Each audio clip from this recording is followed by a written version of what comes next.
got moved, well, he had applied to become a captain. And there was a court case, and the judge ruled that he was not qualified. So we have additional captains. Look at all these guys. Oh, God. Suits here. Holy cow.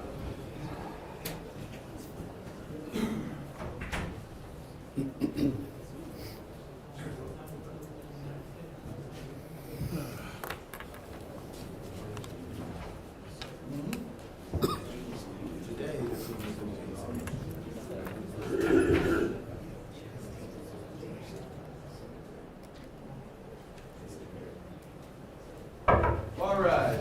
This Honorable Superior Court for the transaction of civil business is now open in session. The Honorable Judge Clerk presiding. Good morning, Your Honor. Good morning, everyone. You may be seated. We're back for Gomes versus Clemens. Would counsel identify themselves for the record? William Bloss, Your Honor, for the plaintiff. Assistant Attorney General Tim Holzman on behalf of the Secretary of State. Harold Rosnick and Jim Butler for Mayor Ganim. Richard J. Petrillo on behalf of Charles Clemens. Ryan Driscoll on behalf of Charles Clemens. Chandler Holcomb on behalf of Charles Clemens. Attorney John Kennelly on behalf of Patricia Howard, Democratic Registrar. Morning, counsel. Just one housekeeping matter before we get started. Following up on our conversation from last week, Attorney Holtzman did file the supplemental affidavit, which has been uploaded in the e-filing system as Defendant 3 Exhibit B. I understand there's no objection from counsel, and that could be a full exhibit. Is that so? That's correct from my perspective, Your Honor. No objection. No objection. Thank you, Attorney Holtzman. Appreciate that follow-up. And with that, Attorney Bloss. Call Mayor Ganim at the court, please.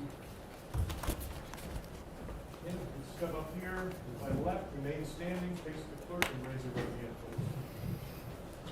You solemnly swear or solemnly and sincerely affirm, as the case may be, that the evidence you shall give concerning this case shall be the truth, the whole truth, and nothing but the truth, so help you God, or upon penalty of perjury?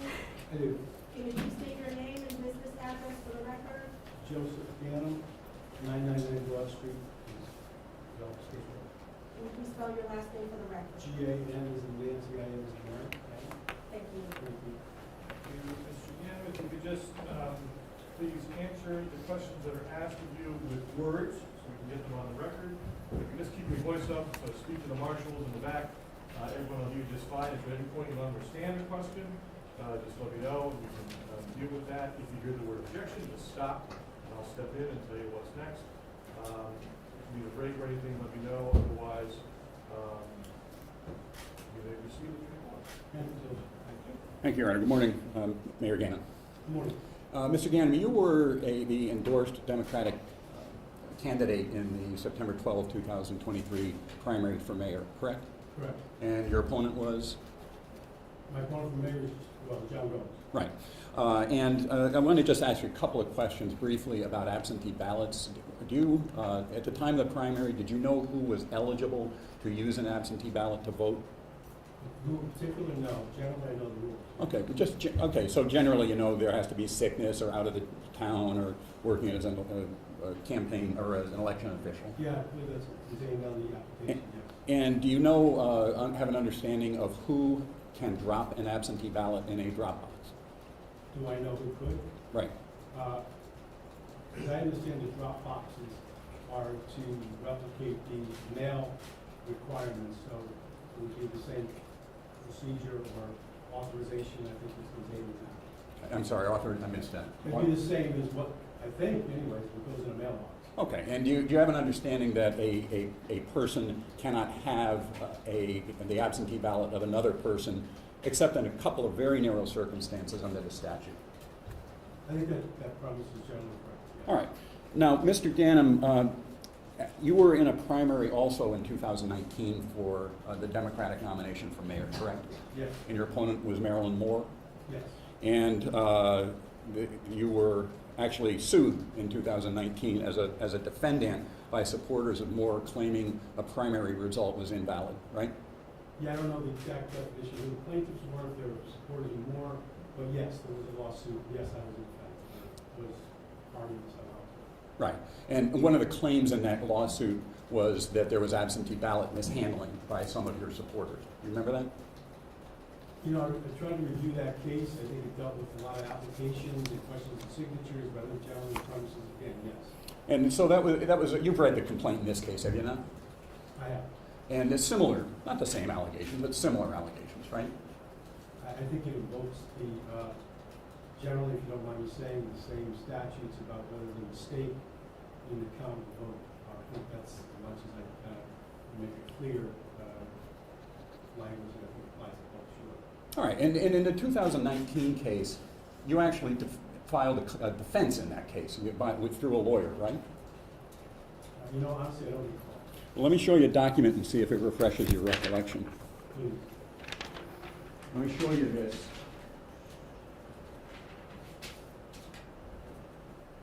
You ready? Is it identified or anything? Yeah, just to look it over. I mean, don't tell us what it is because it's not a full exhibit. Actually, the court can take judicial notice of it. But you know generally what that is, right? Yeah, if you allow me to answer, I will. Go ahead. I believe it's an appearance. Right. Obviously, with a type signature of John Bohannon, who's this time, I think at that time, probably was a deputy city attorney. And, yes, the following defendants, Owen Joseph Buchanan, some different pages. Others, Clemens and Martinez, in office capacity only. All right, Mr. Ganim, Mayor Ganim, you were represented by the city attorney in that case, and you defended through Mr. Bohannon, right? Yes. And you understand that in this case, you also had a right to have a lawyer defend you the claims in this case, right? Yes. And you've chosen not to do that, right? Just repeat that. Sure. I've chosen not to have a lawyer? Yeah, you've chosen not to retain counsel and file a response to the complaint in this case. It's my understanding, I'll stand corrected by counsel, that Al Rosnick is in the courtroom today and is here as my lawyer, or whatever need I might have a lawyer. And the second part about filing an answer, I don't know. My guess is that those answers that we filed that have with the pleadings would apply, you know, collectively to the defendants. And I believe, you know, I didn't look at the writ, but I think I'm named as a defendant. In this case, I believe so. as you were in 2019. I don't have it in front of me. Yes, I think that's correct. Sure, it says Mr. Bohannon represented you Yes. in 2019, right? Yes. And Mr. Bohannon is not representing you here today, right? No. And in fact, your lawyer, Mr. Rosnick, has not filed a response or to the complaint in this case, right? I believe that's correct. You are not defending this case as you did in 2019, right? Well, I'll object this to form, Your Honor, on that. I mean, that takes into account a lot of different things. Choice of counsel, pleading, strategy, what? I think that question was fine, Your Honor. I don't think there was a form problem with that. So let me just take a quick pause. I want to just remind all the folks in the gallery, the public here, if you have a cell phone or any kind of electronic device, it must be off. There's no recording of this proceeding of the public. We have members of the press who have been approved through court order to be here. They are filming and taking photographs of the proceedings. If you have an electronic device and you cannot turn it off or put it on silent, if that device goes off, the marshal will escort you out. You will not be allowed back in. If anyone is found to be recording without approval of this court, you will be asked to leave and will not be allowed back in. Attorney Bloss, I'm going to sustain the objection. Ask one question. All right, Mayor Ganim, in 2019, you responded through counsel to the complaint. You defended it, right? The honest answer is, I don't know. I'm sure that there's a court record that speaks for itself, but I would certainly acknowledge whatever it says in there. And you have not retained counsel and defended this case in 2023, right? I'll object this to form, Your Honor. I mean, the record reflects Attorney Hal Rosnick. I don't Well, understand. the record of the pleadings and the appearances in the question he's asking is different than the comment you're making. Certainly Attorney Rosnick is here today as an attorney for Mr. Ganim. I believe Attorney Bloss is asking a question about whether or not there was an appearance filed as on behalf of the defendant to the complaint versus an attorney showing up with a witness. Attorney Bloss, is That's exactly the correct. distinction you're attempting to draw? I don't think there's any issue here, and perhaps we have some stipulation of counsel. There's no question, and I'll take judicial notice of the prior case and the prior appearances, which included an appearance for Attorney Bohannon on behalf of defendant Joe Ganim. The current state of these pleadings do not include an appearance on behalf of the defendant or any answer to the complaint. The appearance by Attorney Rosnick, I'll let you correct me, if I understand it, is here today representing the witness, Mr. Ganim. Attorney Rosnick, are you filing an appearance on behalf of the defendant, Mr. Ganim, in this litigation?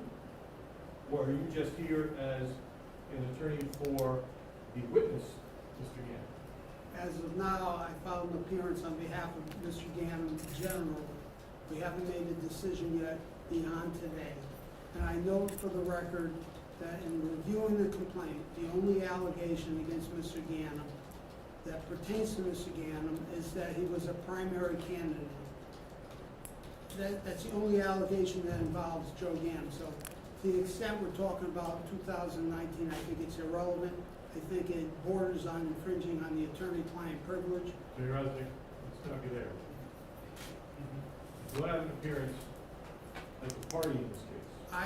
Stop. So I'm not going to have you jumping in and commenting on the pleadings in this case, unless you become a party in this case. It's fine that you're here representing the witness. We've had other counsel here representing witnesses, no problem with that. I think we may be making more of this than needs to be made. I think Attorney Bloss is simply creating a distinction, for whatever it's worth, and I'm not sure what the value or the weight of it is, that are absolutely provable facts based upon the pleading, which I'm willing to take judicial notice of. So perhaps the questions aren't as articulate as counsel would like, but it's not lost on the court who is the party then and who is the party now. So we can continue around this circle if we want, but I think, Attorney Bloss, you've got what you need as far as the distinction, if you can ask your next question. That's fine. Did you read in 2019 the decision by Judge Stevens denying the new primary? Yeah, can I just judge on No, this last no, question? no. I'm sorry, did I read? Stop. Here's your rule. They ask questions. You answer. That's it. Go ahead. Did you read Judge Stevens' decision in 2019 after he denied the new primary? Yes. And did you read that he found conduct of people in your campaign, quote, illegal and disturbing? He may have, I don't remember that exact language, to be honest with you, so no. Are you aware that there was a complaint filed with the State Elections Enforcement Commission as a result of the 2019 campaign? I'd ask you to be more specific, because I'm sure there was a number, and if I could, try and elaborate, if I think where you're going is, do I know? Stop. No. Answer the question. You can't answer, it's fine. You don't understand the question, that's fine. But don't anticipate other questions. Just listen to the question, answer it if you can, based on your own knowledge. If you can't, you can say you can't. And then he'll ask another question. If you keep anticipating other questions, we're going to be here a long time. Answer the questions asked. Go ahead. Were you aware that multiple complaints were filed with the State Elections Enforcement Commission in 2019 as a result of that primary? I have no personal knowledge of any place being filed. Are you? To answer your question. Okay. Are you aware that in June of 2023, the Elections Enforcement Commission referred 3 people to the Chief State's Attorney's Office for campaign law violations during that campaign? My only information on that is a newspaper article that I read. All right, so you read that newspaper article when it came out. When was that, August? I don't know when it came out, but I'm sure we're talking about the same one. It was before the primary. Yes. And one of the people referred to was Wanda Jeter Pataki, right? Yes. After she was referred to the Chief State's Attorney's Office, did you have any discussions with her about doing something, about handling differently absentee ballots in the city of Bridgeport? Objection to form. Overrule the answer. had no discussions with her. Have you ever talked with her about absentee ballots? No. After she was referred to the Chief State's Attorney's Office, did you instruct any of your campaign staff to tell her to do things differently? I think I understand the question, the answer is no. And we should identify who she is. She holds a position with the Democratic Town Committee, correct? If you're speaking of Wanda Jeter, yes. And what's her position? She is a Democratic district leader in the 126th district. Is she also the vice chair of the Democratic Town Committee? Correct. And does she also work for the city of Bridgeport? Yes. In what capacity? I don't know the exact job description, but she works basically in the front desk. And she's been placed on administrative leave, right? I believe that's correct too, yes. And who made that decision? Either labor relations, I think, is the office technically it's titled that handles those matters, and handles this matter. Were you aware of that before she was placed on administrative leave?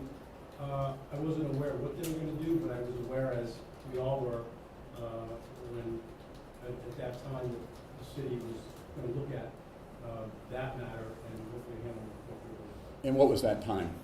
A couple of days after the primary? I think that's correct, yes. When there was some video that came out on social media? Correct. And did you ever talk to her about what you saw on the video? I did not. At the time that video came out, I think that was a couple of days after the primary, right? I believe that's correct. All right. And up until that time, what information did you have about whether there was video showing absentee ballots being dropped by Ms. Jeter Pataki or Ineida Martinez or anybody else? I'm not sure I understand the question, so I think the answer is none, but if you ask it more specifically, I want to make sure I'm answering your question. Yeah, were you aware of video by the Police Fusion Center showing absentee ballot drop box use before the primary? Well, I mean, if you want to go, if I can answer the question, I was aware because we, my office, through me, along with other offices, had to direct where the placement of these boxes would be, and we made a conscious decision to ensure that they were placed underneath these cameras for visibility of anything we might think needed to be visible or captured on camera. Was that not a requirement from the Secretary of the State?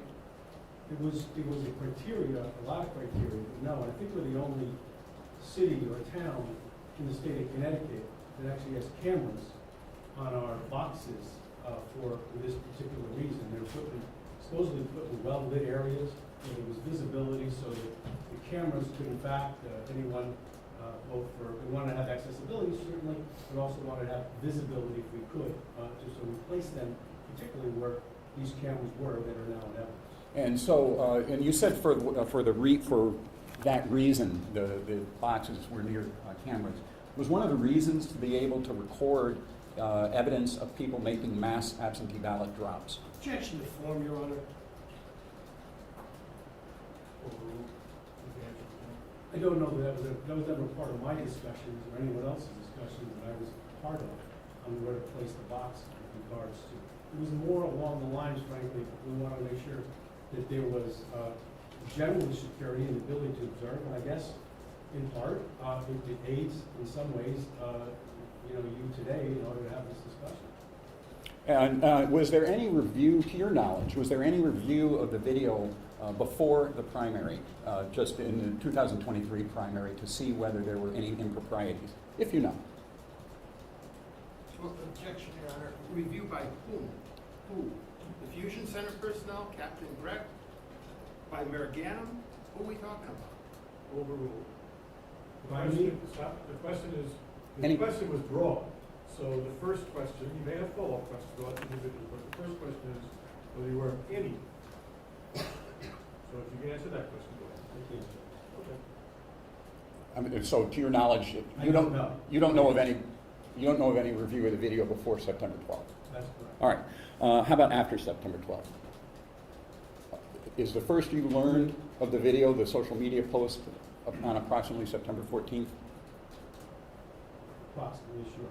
I don't know exactly. Did you have any discussions, emails, texts with anybody at the police department about what else would be shown on the video in addition to what you saw on social media on September 14th? Not that I recall, no. Not that you recall. Not that I recall. And Ms. Jeter Pataki, was she active on your primary campaign in 2023? Was she active on my campaign? Yes. She was active in all the campaigns in 2023. All right, so there were numerous Democratic candidates on primary ballot, right? Correct. And she worked for all of them, including you. She didn't work, she was not a paid employee of the campaign, she was not a title person in the Ganim 23 campaign. She's a district leader in the 136th district, has 2 council members in her district and a primary district, and of course, she helped as a volunteer in my campaign and in the other, whatever it was, 9 or 10 candidates that were on the ballot on that day. Now, your campaign paid approximately $100,000 to a company called Park City Consulting LLC, right? I don't know the amount, but I know the name, and the answer generally is yes. Did Park City Consulting, to your knowledge, pay any money to Wanda Jeter Pataki? To my knowledge, no. Did it pay money to anybody for the purpose of circulating absentee ballot applications? To my knowledge, no.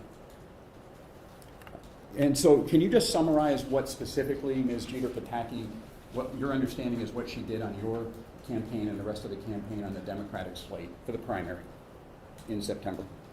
My understanding is obviously a district leader and was a volunteer who canvassed and encouraged people to come out and vote in every way that they could. I mean, it's simply put. Now, as part of her job responsibilities as the, what you call a greeter at City Hall? I didn't, but that's an appropriate term to describe the question, sure. Okay, and it's actually at the annex, it's not at City Hall, right? That's correct. All right, do you know who Rosemary Wong is? I do. Who is she? It's a general description. She is a now or former city employee. She quit the city back in July or late June, right?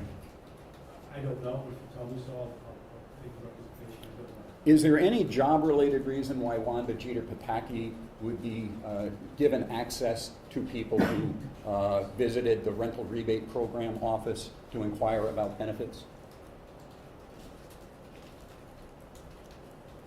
Could you repeat the question? Sure.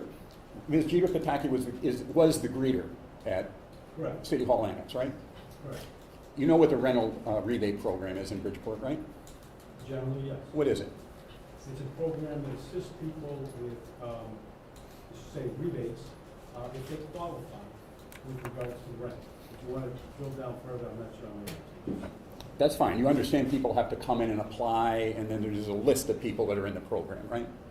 Well, I think that what you're referencing, if I could try, is you're talking about coming in. I think you made it 999 broad. Because I don't think it's exclusive or has been exclusive to that location, but just trying to work through this. They have to come in and apply, and there's I think so, but I can't swear to that. I don't know exactly how it Can you think of a reason why Wanda Jeter Pataki, for her job duties, would be given a list of people inquiring in and applying for the rental rebate program?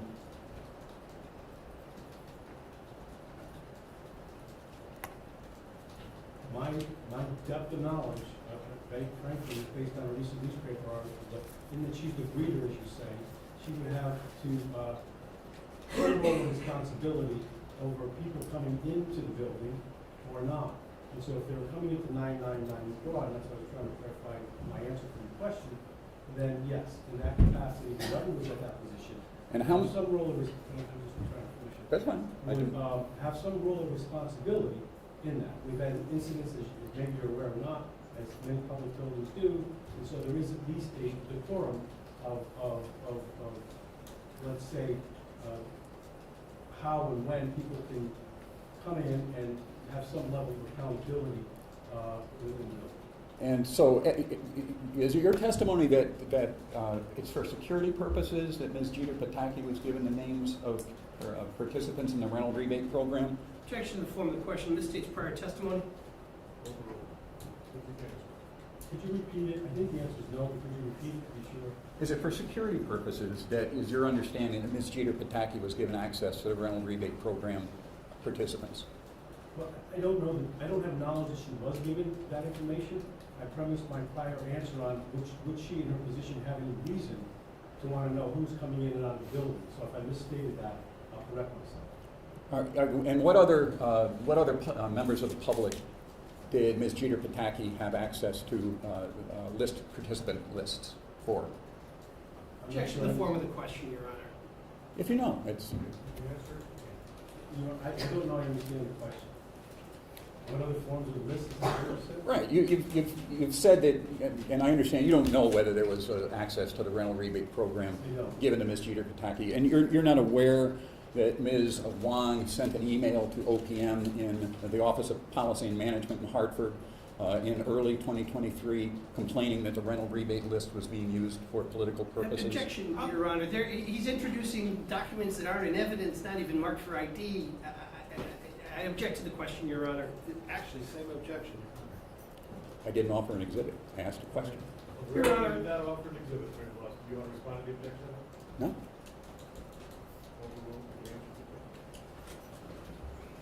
I think my answer is I don't know. Could you repeat the question? please? Sure. Are you Were you aware that Ms. Wong complained to OPM in early 2023? I'm not aware, no. Maybe let me just finish it to make sure the record is clear. Were you aware that Ms. Wong in early 2023 sent an email to a man named Sullivan at the Office of Policy and Management saying that the rental rebate program list was being used for political purposes? Same answer, no.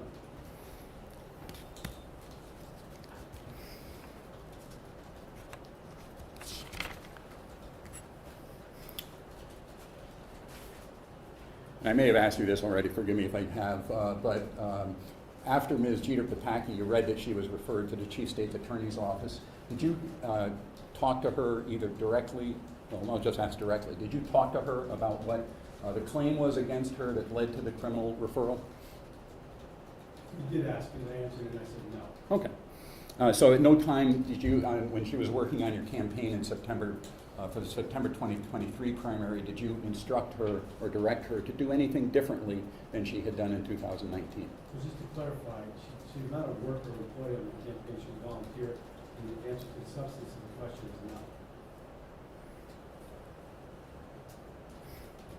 is no. Do volunteers on your campaign, Mr. Ganim, have forms that they use to record who they've given absentee ballot applications to and who has voted by absentee ballot? I believe those records would be with the office, the town clerk's office. I think they keep records. No, we know about the town clerk's records. I'm asking about your campaign. Does your campaign have checklists or any kind of form that they use to record that a campaign volunteer or worker has given an absentee ballot application to a particular voter? They may. I've not seen those, but they may. Okay, you don't know one way or the other? I don't know for sure one way or the other. As I sit here, no. Like I said, I haven't seen those. It would surprise me to have a list of voters that vote. Data is critical to a campaign. Every vote is important to a campaign. And so it would surprise me if there's, in the midst of that, an answer to your question, but I haven't seen it. Do the members of your campaign, Mr. Ganim, for the primary, did they encourage people to vote by absentee ballot? We encourage people to vote in general. Voter turnout is critically important. Do you know, is there a difference in the rate of participation by absentee ballot in Bridgeport compared to similar cities across Connecticut? Objection to form, Your Honor. Relevancy. Yeah, I know voter turnout as a trend by 20% across the board, absentees, in person, any other way, has dropped over the last two cycles and continues to drop. So voter participation, voter contact, getting people out to vote, in my view, is critically important. Okay, that wasn't my question. My question was, how does the rate of participation by absentee ballot compare in Bridgeport to other cities? No idea. You have no I idea. don't know population, number of registered voters, whether it's a primary, general election, presidential election, gubernatorial election, city council race. I mean, it's a pretty broad question to ask. I'd be a general answer. I don't know. Okay, so you don't even have... Mr. Ganim, your role is witness, not attorney. You answer, answer. You can't. Okay? No other comments, no other colloquy, no other argument. That's what your counsel's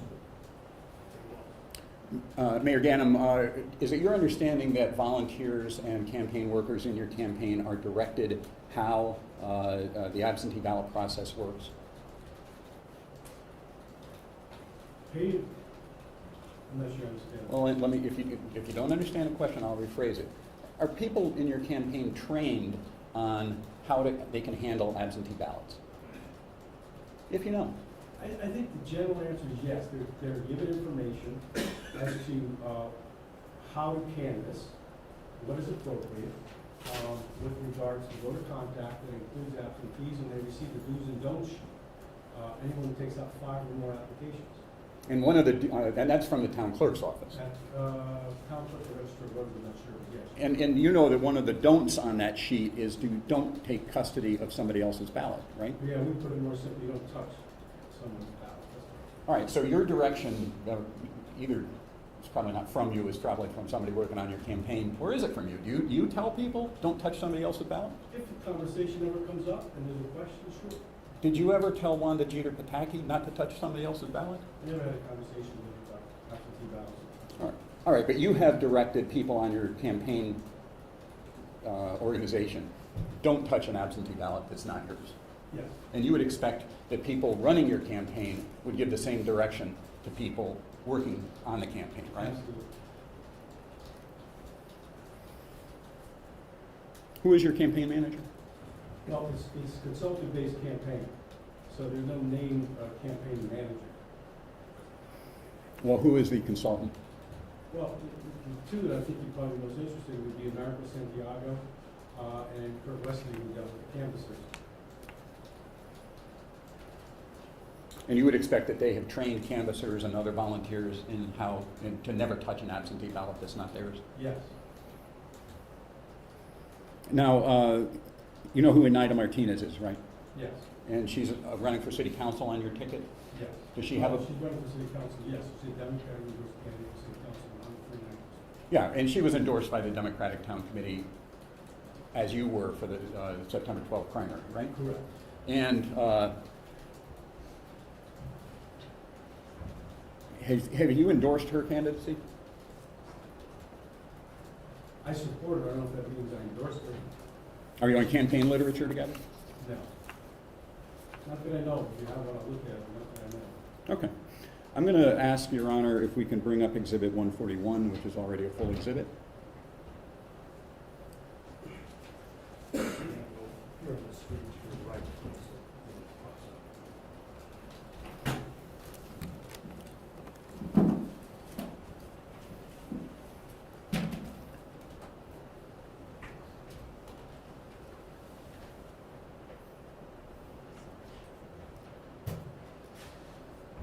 This is showing the first clip, Your Honor, on 141, dated August 27, 2023 at 5 p.m.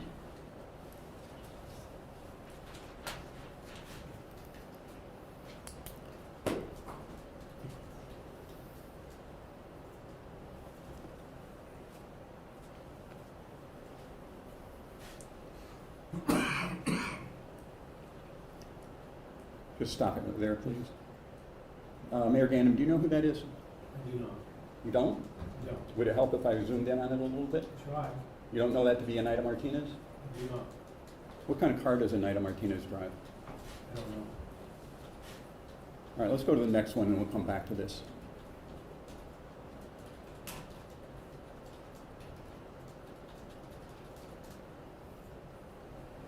Actually, I'll ask you a question while we're finishing this. We can let it keep playing. But are you aware that Eneida Martinez took the Fifth Amendment privilege when she was asked the question whether that was her?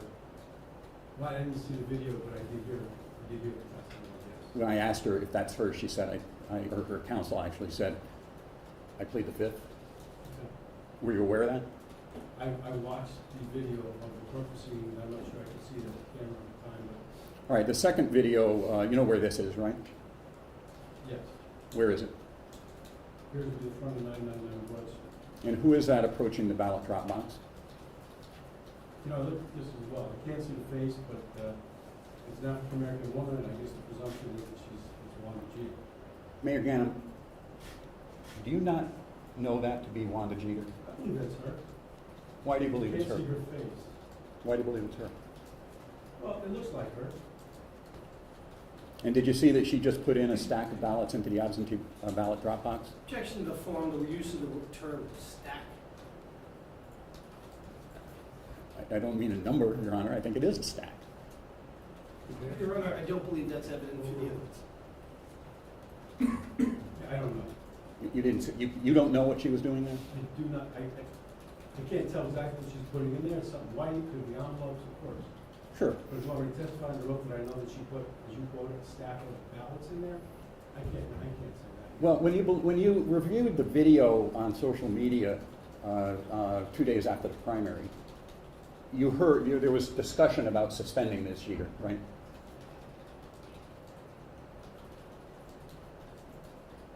Yes. And is the reason she was suspended, to your understanding, because of the video showing her putting absentee ballots into the drop box at Broad Street? No. What was the reason she was suspended? First of all, it's under investigation, so I'm not gonna tell you any conclusions or anything. But it related to her job activities, inside the building, as I understand. And I could be corrected by labor relations, that's my understanding, as it related to her job as a city employee. Nothing to do with absentee ballots. I don't know that video was or was not the premise for labor relations to take whatever action they did. My understanding is their purview would be with regards to her doing her job or not doing her job, as it's described. If there's a deviation from that, they would review it, call an investigation, and come to a conclusion. And to your understanding, what was the deviation? I don't know. I believe there was an allegation or claim of something related to her job as a city employee that raised suspect her. I'm sure it's related to the videos and walking in and out, that is being under review or investigation by the city. And specifically handling absentee ballots at the reception desk inside Broad Street, right? It may be, I don't know. If we can play the next clip, please. Now you see a man in a green vest there, right? Yes, yellow, green. Yeah, yellow, green, fine. And he's walking toward a white van that's parked on Broad Street. Do you see that? Yes. And do you recognize that to be a City of Bridgeport vehicle? It's the first time I thought it could be a city vehicle when you said it, so no.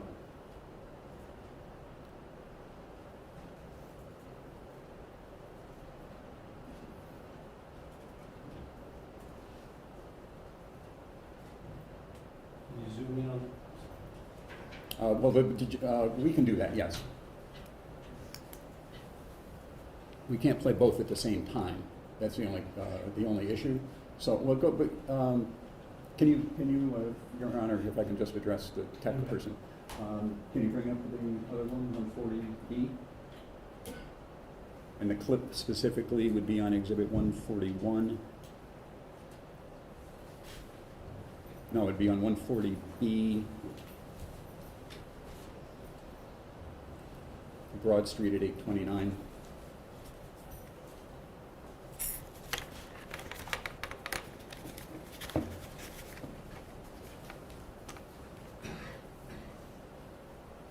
At 742.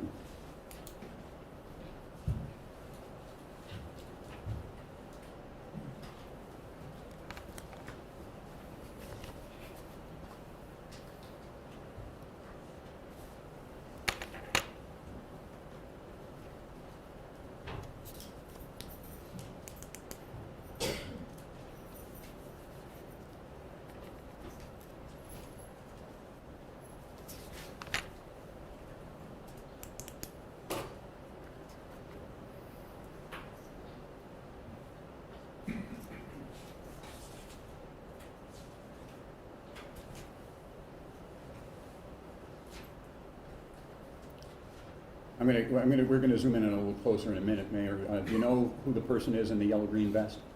No. And now do you see that lady next to him is Wanda Jeter Paki? Yes, it's very good. If I may, Your Honor, can you get to the 140B? It's gonna take too long, Your Honor. Never mind. It's fine. We go to the next clip.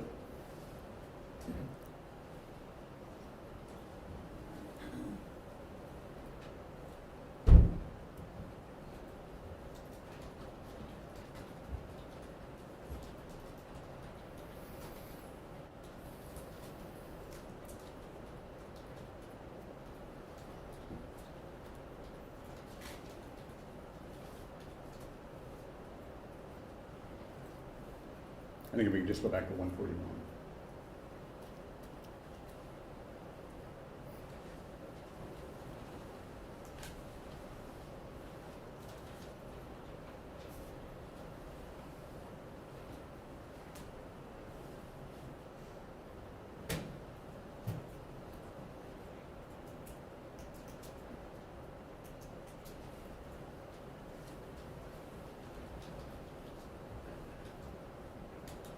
Okay, just for the record, Your Honor, this is Exhibit 141 at 8:29 and 9:04 a.m. Do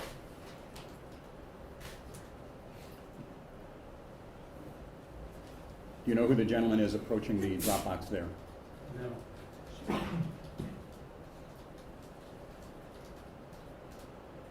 And this now at the next clip is a Boston Avenue Fire Department, and a silver car has just pulled up. Is that Alfredo Castillo's car? I have no idea. You don't know what he drives? I All right.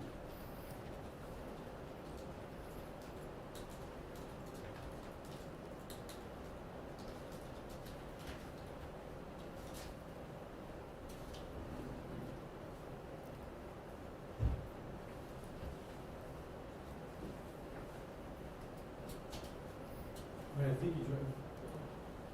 Well, if your recollections refresh, I think he drives a sedan, whatever that's worth. okay, does he drive a silver Mercedes? That I don't know, I don't think so. I don't think I've ever seen him say the silver. And the next clip starts at, I believe, 6:35 p.m. on August 29th. Do you recognize that as Ida Martinez? I do not, I don't recognize his name. All right, I'm going to, actually, Your Honor, we're going to have to pause here. I'm going to have to switch media to get over into, would it be helpful to use the hard drive?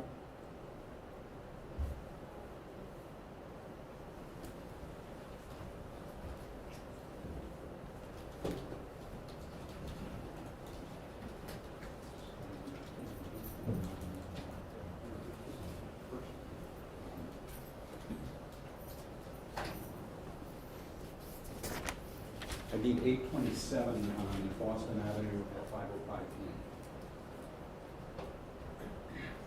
Just so they're on two different sets of storage, and the only ability to zoom in on a person is off of the hard drive version rather than the clip version, so that's what the delay is.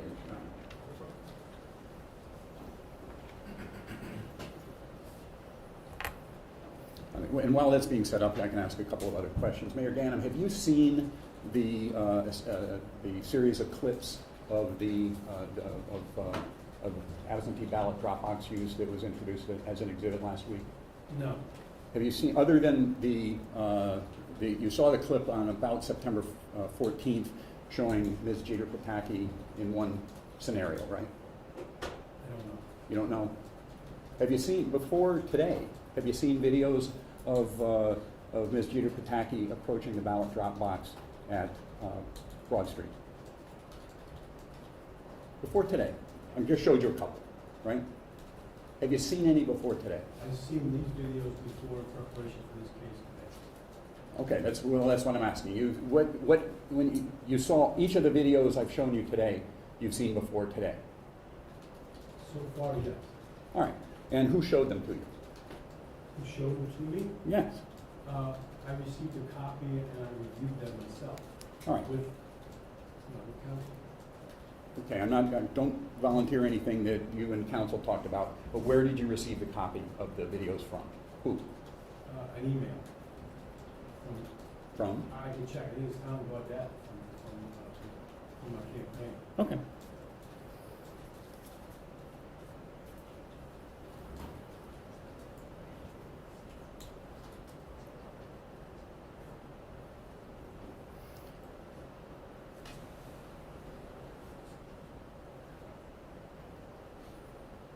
All right, this is Exhibit 140B, and it's zoomed in at 8:27 at 5 o'clock and 17 seconds.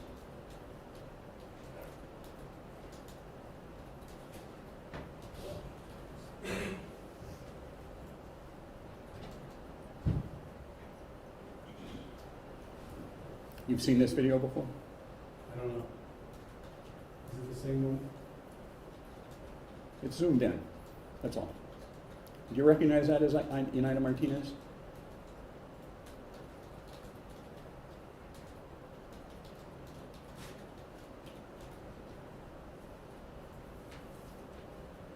Could be, I'm not sure. You can't say one way or another whether that's United Martinez who's running for city Not council. 100%, no. Well, what percent could you? I don't know what percent. More, Times it looks like her, and other times it looks like it's not her, so. is Mayor Ganim, is that likely United Martinez? I don't- Objection, Your Honor, asked and answered 3 times. The same. How long have you known United Martinez? I think since 2015, In a political capacity, she was, in a political capacity is correct. yeah, she was active with the Democratic Town Committee. I believe she's a member of the Democratic Town Committee, but I'm not sure. And she has been for several years. She's been active for several years. I don't know if she's been a member of the Democratic Committee. Were you aware of the existence of other video, other than the video that came out on social media on September 14th, showing supporters of your campaign improperly handling absentee ballots? Objection to the form of the question. There's a lot of assumptions inside there, and it also misstates prior testimony. I'm not sure the question was attempting to state prior testimony overruled. The answer is I'm not sure I understand. You learned on social media of a video showing some Wanda Jeter Paki approaching a ballot drop box. You learned about that on about September 14th, right? Okay. And then, correct? I think generally that's correct, sure. Okay. And then you were named as a defendant in this case by John Gomes, challenging the results of the Democratic primary on September 12th, right?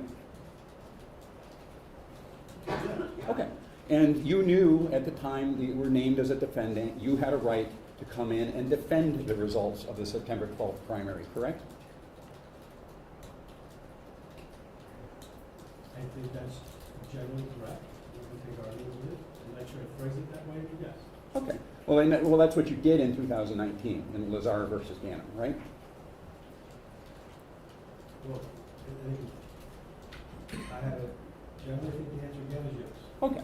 And is the reason that you chose not to defend the results of this primary, September 12th, is because you knew that there was more video showing people supporting your campaign using the absentee ballot drop boxes in an improper way? Objection to the I'm going to object to this form with respect to the word more. More video from what? Is that a comparison to the Lazar case? Is that what he's trying to draw? overruled. The answer No.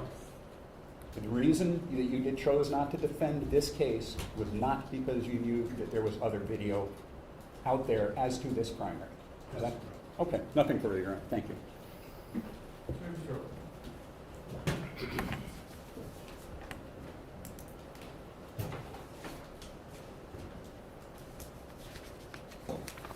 Again, I might just have a few questions. I want to be clear about one thing. I thought I heard you say, who instructed the city to place the 4 ballot boxes that it obtained from the state in view of the cameras? Yeah, well, my office, and I, for Dan Shames, our participation was to make sure that we had the right criteria to put in the best places, which included working with the other offices, our town clerk and the registered voters, to make sure that they were placed where we had existing cameras. That was a decision that came out of your office, the mayor of the city of Bridgeport, correct? In conjunction with the other offices, for sure. And you testified about handling absentee ballots, that generally you give advice, don't touch an absentee ballot, correct? Correct. There are times under the law when it is appropriate and permitted to touch an absentee ballot from someone else. Isn't that correct? Yes. And you support people's right to vote by absentee ballot in accordance with the laws of the state of Connecticut. Is that right? 100%. And why is that important, in particular, for the people of the city of Bridgeport?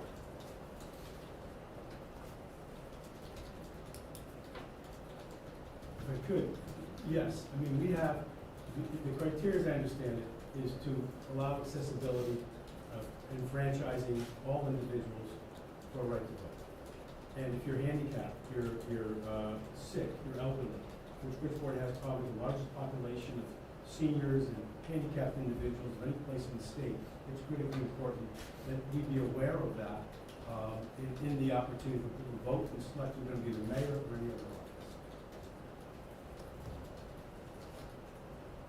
I have nothing further. Thank you, Your Honor. Thank you, Mr. Incumbent. No questions, Your Honor. Mayor Olson? No question. Mayor Willis? Mayor Ganim, did you, you said that when were the cameras put in? 2000? I think it was 2020, it was pre-COVID. Okay. Around COVID would be. So before September 14th, when there was this one incident that was on social media, who have you ever instructed to review video of from the drop boxes to see whether there were any improprieties? Have you ever done that? Yes. When? I instructed the leadership team of the city of Bridgeport and the chief of police to find out how leaks could have come out of the fusion room, which is under the control of custody of the Bridgeport Police Department, that allowed those videos to be leaked, apparently illegally. And did you instruct anybody as part of that operation to review the video to see if there were other examples of improprieties at the drop boxes? I asked him, one, was our fusion room at this point in time secure? I was told that it was. And with that, that they would make sure that it remained secure, and if anyone needed to, they would, the appropriate officials or proceedings, that they would certainly have to maintain. Okay, my question was, did you instruct anyone at any time to review the video from the cameras that you say you directed be put in place to see whether there were any improprieties at the drop boxes? Anybody in the city government, is that the question? I would assume only the city government would have access to the Fusion Center video, right? The answer is no. Okay, so after the what you call a leak, did you ask anybody at the police department to look at the videos to see whether there were other examples of campaign improprieties involving the drop boxes? These videos were accessible and reviewed as appropriate by the Bridgeport Police Department. I'm sure they were. Okay, my question was, did you ask the Bridgeport Police Department to review, let me start over. You asked them, what about the leak, to try to find out who, quote, leaked, close quote, the one incident, correct? Correct. Did you ask them as part of that, or separately, to review video from the drop boxes to see whether there were other examples of campaign improprieties involving the drop boxes?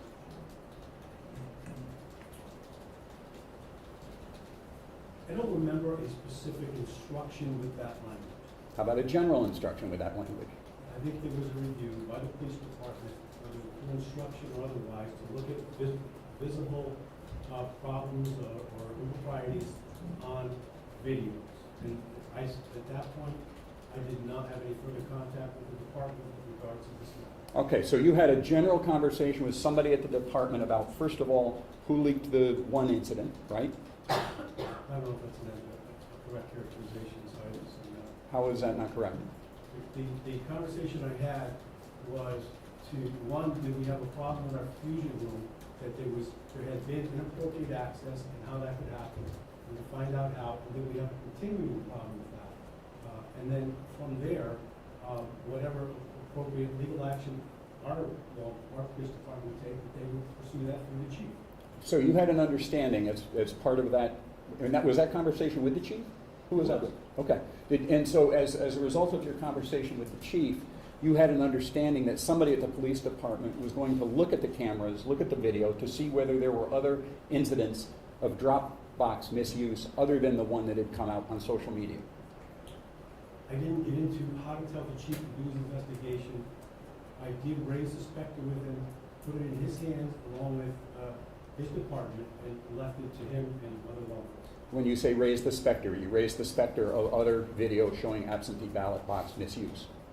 Anything that he thought was appropriate as a law enforcement official, the chief of police in the city of Bridgeport, was made clear that if he needed my authority or oversight or tacit, that he had it, to go do his job. Okay, my question was it your direction to him, or your suggestion to him even, to review the videos, or to have somebody under him review the videos on other incidents than the one that had come out on social media? I didn't direct the chief on how or what to do with regards to his information with this, nor would I in any investigation.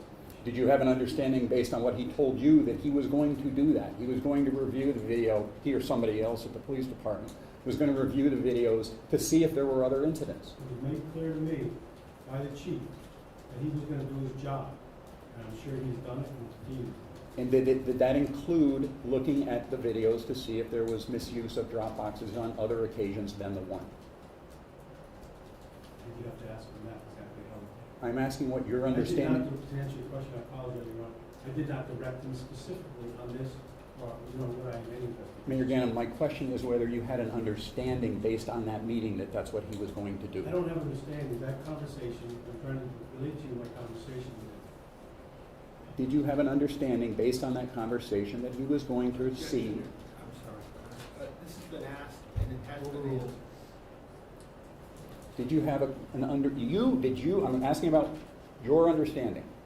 Did you have an understanding based on that meeting or phone call with the chief that he was going to have somebody in his department look at the videos to see whether there were other incidents of absentee ballot box misuse other than the one that was on social media?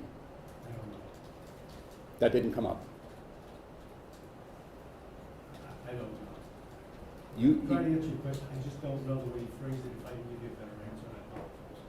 I don't know if it came up particularly or generally, or how he did, or what he thought was appropriate, and what he should do at that time based on the evidence. I didn't have any additional knowledge to provide to him, or in that way I would. So I just want to be clear that you had a clear understanding that the chief was going to look at the security of the Fusion Center as a result of this meeting, right? Yes. Was this in person, by the way? Yes. On the day or two after the quote-unquote leak? Don't give me to the exact date, but somewhere in that time frame, yes. Okay, and as a result of that meeting, you did not have an understanding that the Bridgeport Police Department was going to look at the video from the other drop boxes or the Broad Street drop box to see if there were other incidents of absentee ballot box misuse. I did not have that conversation, particularly as you described with the chief. Did you have I'm not asking about conversation. I know, but I want to answer it as accurately as I can. So I Listen to the specific question, if you can answer it, if you can't, it's fine. So The specific question, listen up. you had no understanding as of September 14th or 15th that the Bridgeport Police Department was going to review footage from other cameras and other days at Broad Street to see whether there were other incidents of absentee ballot box misuse. Is that your testimony? I don't know. Nothing further. Sir, sit down. I have to voice my opinion. I filed an appearance. Sir. I filed an appearance. Okay, what's your name? Here we go. Thank you, Your Honor. Mayor Ganim, you were concerned with the security of the Fusion Center, correct? Yes.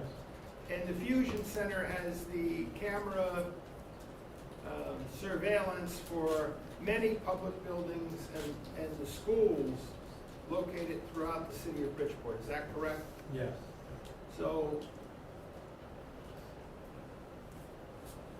the concern with security dealt with whether or not someone had improperly accessed the Fusion Center, correct? Correct. Okay. And is it fair to say with respect to what Mr. Bloss was asking you about Wanda Jeter Paki and looking at other, withdraw, is it fair to say that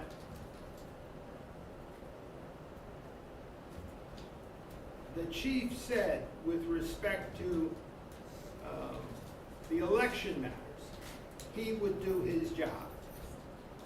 Correct. In so many words, that's correct. Nothing further. Thank you. Just a few very quick questions. Mayor Ganim, the Fusion Center plays a critical role in discouraging crime here in the city of Bridgeport, correct? Correct. And it plays a critical role in investigating crimes in the city of Bridgeport, correct? Correct. And it plays a critical role in prosecuting criminals for crimes committed in the city of Bridgeport, correct? Correct. And the security, sanctity, and protection of this critical crime-fighting element was your prime concern when you learned about the leak, correct? Correct. Thank you. And your secondary concern was not to determine whether there was any video of other Dropbox ballot misuse. Is that right? No. That didn't even cross your mind. No, that's not correct. It did cross your mind. Well, of course it crossed my mind. You wanted to know if there was other video out there showing absentee ballot box misuse by other people, right? Certainly I wanted to know whether, if that's your answer to the question. Yeah. Sure. And you let the chief know that, right? What else is out there? Are there other instances of absentee ballot box misuse, right? Objection. Misstates prior testimony. He's already testified that he did not have that discussion. Kennelly, That's it. you can make your objection. We're going to follow the practice book rules. Your objections do not include you testifying. Thank you, You're Your Honor. overruled. Go ahead. You wanted to know what else was out there. Yes. And you understood that the chief was going to try to find out what else was out there. That's correct. And you know that there's a limited amount of time. Did he tell you how much time he was going to need to find out what was out there? Could you repeat the question? I'm not sure I understand. Did he give you some kind of an indication how long it was going to take him to look at the video to find out what else was out there involving the drop boxes? I didn't have that conversation. You know there's 14 days to file this proceeding after the primary, right? I'll accept your representation, but I don't know. Did you have any understanding as a result of that meeting with the chief that you were going to get the results of what else was out there before 14 days after the primary? I have no reason to think that. And you, as a result of what you've described as a leak on about September 14th, you understood, you believed that showed misuse of the absentee ballot boxes, right? I didn't know what it showed. I You mean, we saw videos here. I wasn't sure 100%. Certainly appeared that way. Certainly was shocked by what appeared in those videos Why were you shocked? because it appeared to be just as you stated. Absentee ballot box misuse. People approaching the absentee ballot boxes and it was put out with the characterizations that was in fact what it was and who it was. And you believed anyway, as of September 14th, that Wanda Jeter Pataki had touched the ballots in violation of both your instructions and state law, right? No, You didn't believe that? I didn't draw that conclusion at that point because I didn't know the facts. Do you believe that to be true today? I don't know. Do you believe? Excuse me, I'm sorry. We're finished. I'm finished. Okay. I'm not asking what you know, I'm asking what you believe. Do you believe that Wanda Jeter Pataki mishandled absentee ballots? I don't know. You don't know one way or the other. You don't know. And in terms of discouraging, if those videos show that absentee ballots were mishandled by Wanda Jeter Pataki, Eneida Martinez, and others, would you agree that the cameras certainly didn't deter that particular crime?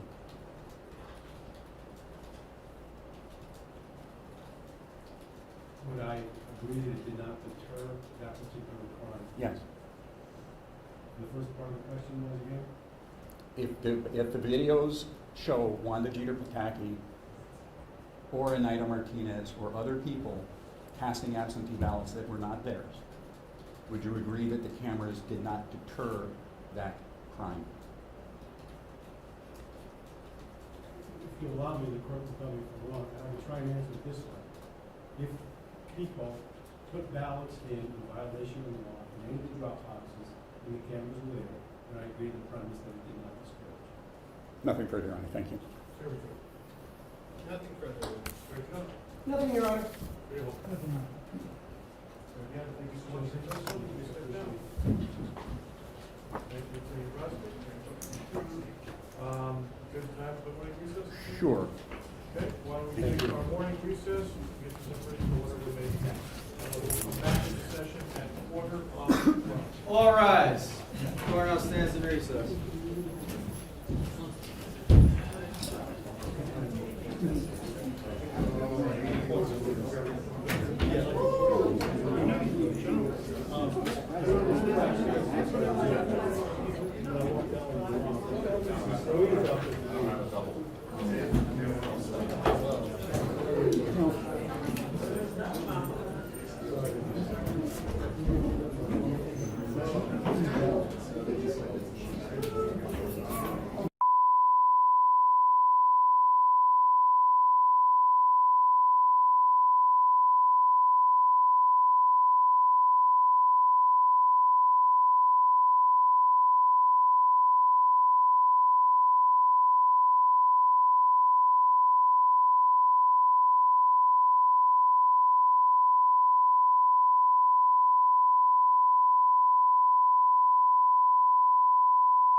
Because he's an interested party, so he would be able to participate in the case.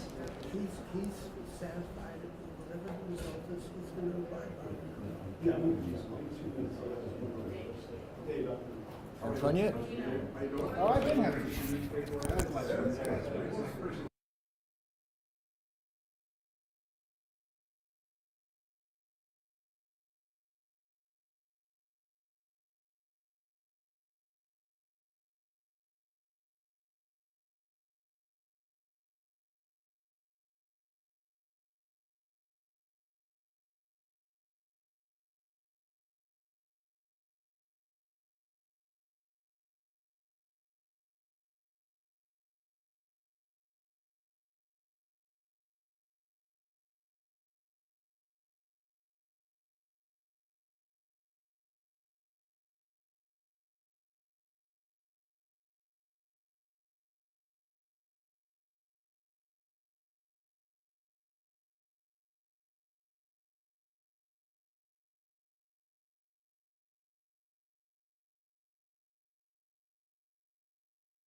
So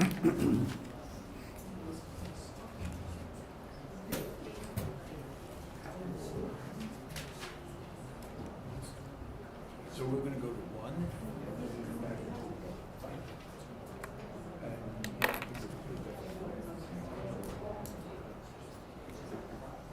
to All rise. Floor is now open in session. The Honorable Judge Clerk presiding. Good morning, Your Honor. Good morning, and have you seen everyone?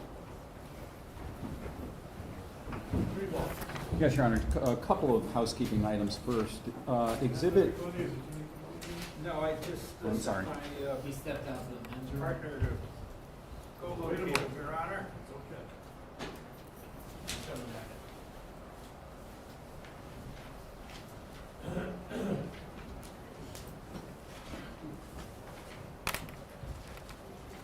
Read one. Yes, Your Honor. First of all, as the court may remember, we discovered that a batch of outer envelopes was not produced by the state, and now it has been produced.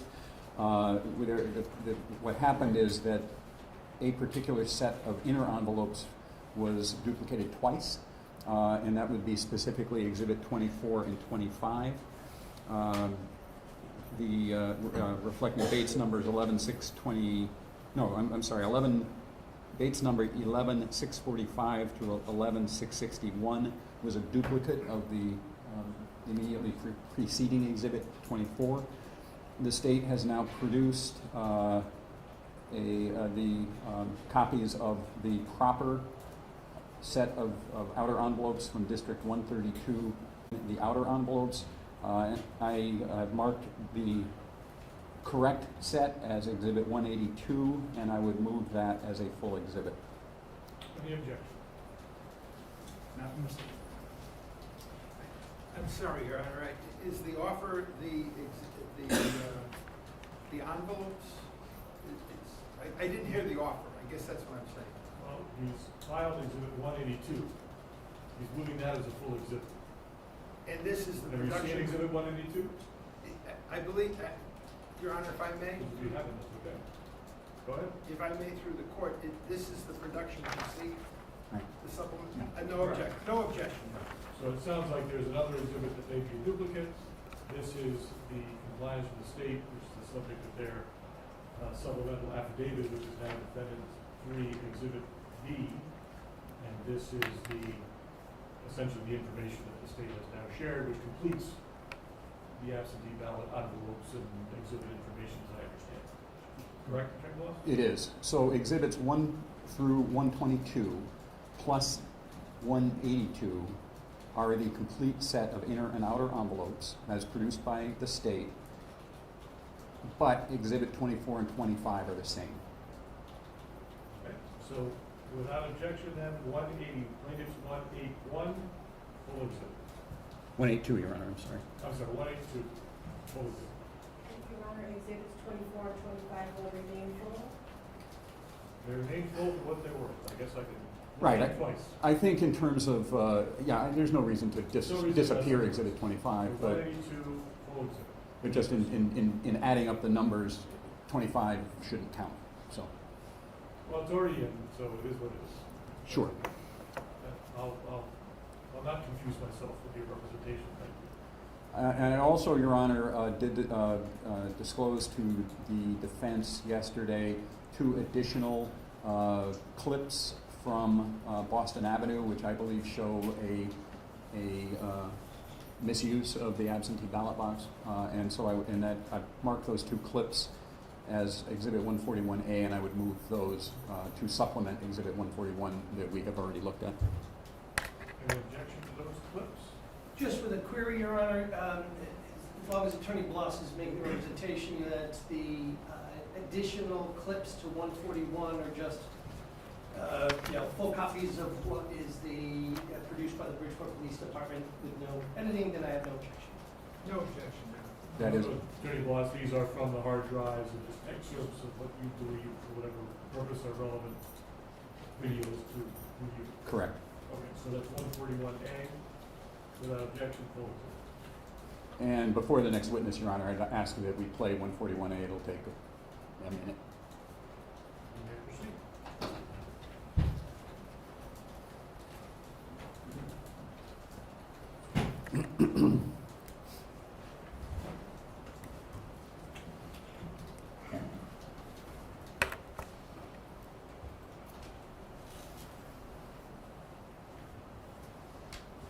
Your Honor, if he did, Mr. Blasco just point out the new additions. This is the new addition. That's what I thought.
Okay, just for the record, Your Honor, the second one was on September 11th at approximately 3:28 in the morning. The first one was September 2nd, and if you could just hit play for a moment, I'll identify the time.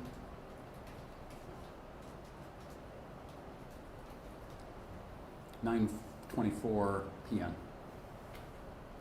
Okay, that would be all with this particular exhibit, Your Honor. I would call as my next witness Christine Bartlett-Josie.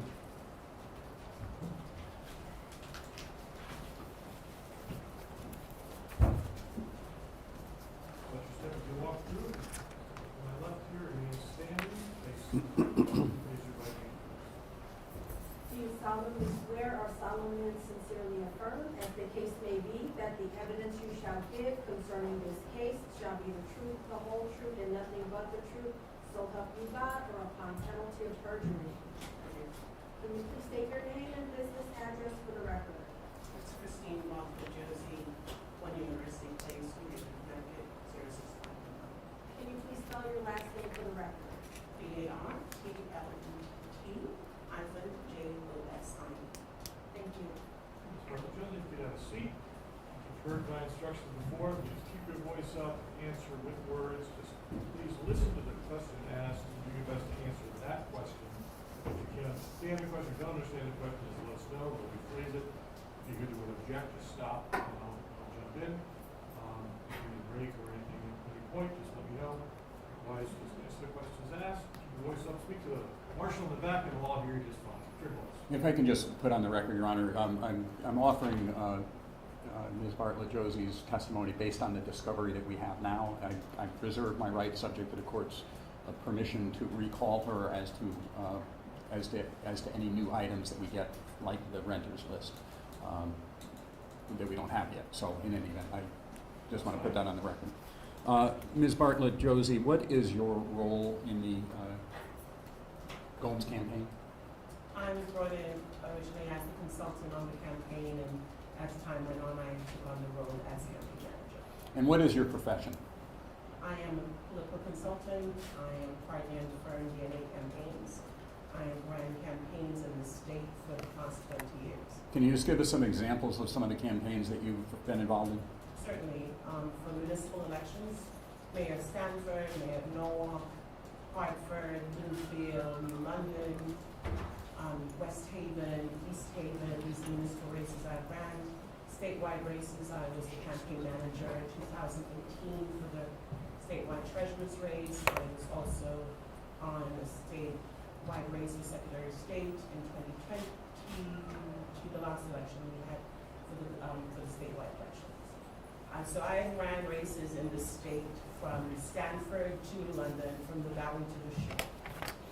And as part of your work on the Gomes campaign after the primary, there was a primary on September 12th, right? Yes. And did you undertake to do an analysis using numbers from the town clerk as to how many people voted at each precinct and voting place, and how many people voted by absentee ballot? Yes. And I'd ask Exhibit 149 to be brought up at the court, please.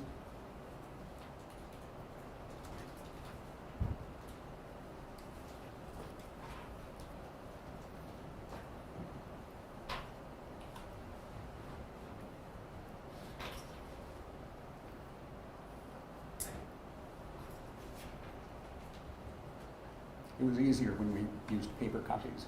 I got mine Oh, do you? Okay, there we go. once, step ahead. All right, if we can just blow up the top half of that. I miss the paper copy days, frankly. All right, Ms. Bartlett-Josie, did you prepare this? I did with another member of my staff, but I did prepare it. All right, and what does this show? This shows all the polling locations and the numbers of both Mayor Ganim and candidate John Gomes. It shows the first line is the number of folks that voted at the polling stations, and the next line is the number of ABs. All right, so let's just take it line by line. The left column are the in-person voting locations. Yes. And then the second column is what? Second column are the ABs. Well, no, I'm sorry, the 130-01. 13001. Yeah, what the numbers there? Is that, These are the polling locations, and these are the numbers that are given to the districts, and there are 2 polling locations in some. There's 3 polling locations in others. So that's how we tend to look at stuff on campaigns. Also in VAN, in the big voter system data, that's how they're listed in there. all right, so the 130-01 is a discrete district tied to the Geraldine Clater Yes. polling place. Yeah. All right, so the next column is Ganim, and then it's got a series of numbers totaling the number at the bottom. The next column is what? The next column is the AB column. No, that's your Sorry. column past me. Okay. The column that just says Ganim. Oh, Ganim, it's, on the Ganim, it says Ganim, that's what the number of votes at the polling locations, at the schools, On primary day. on primary day. So the total of that was what? The total of that was 2,648. All right, and the next column is what? Next column is the ABs, absentee ballots that were counted, town clerk and register of voters. So the total of that is 1,567 For Ganim. for Ganim. All right, and these are the ones that were actually counted, so this does not include ballots that were rejected. No, these are the ones that are actually counted, yes. And you remember from looking at forms from the town clerk that there were approximately 150 absentee ballots that were rejected and not counted. Approximately, yes. All right, and the next column is what?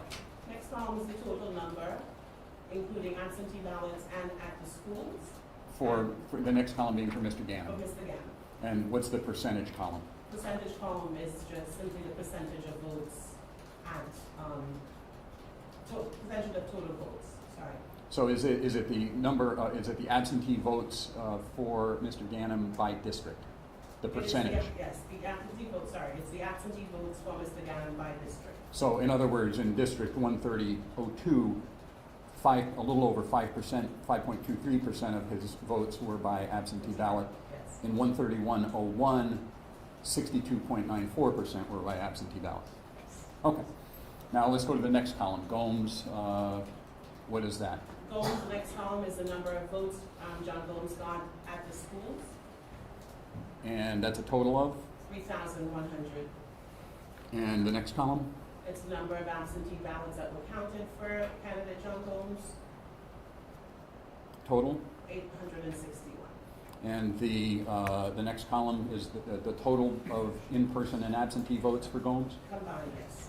And the percentage column is the same as it was for Mr. Ganim, the number of, Yes. the percentage of how many votes Mr. Ganim, or Mr. Gomes got by absentee ballot? Yes. Okay. Show me that, sorry.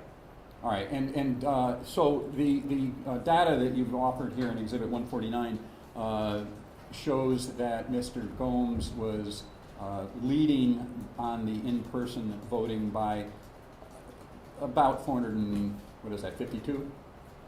Approximately. We can do the math later. Yes. That's fine. It doesn't matter. Mr. Gomes was ahead on the in-person voting Yes, he was. and lost the absentee ballots. Now, let me just ask you a couple of questions about Exhibit 149. If I go to, let's just take 13601. That shows a total of 84 absentee ballots counted for Mr. Ganim at the Beardsley School, right?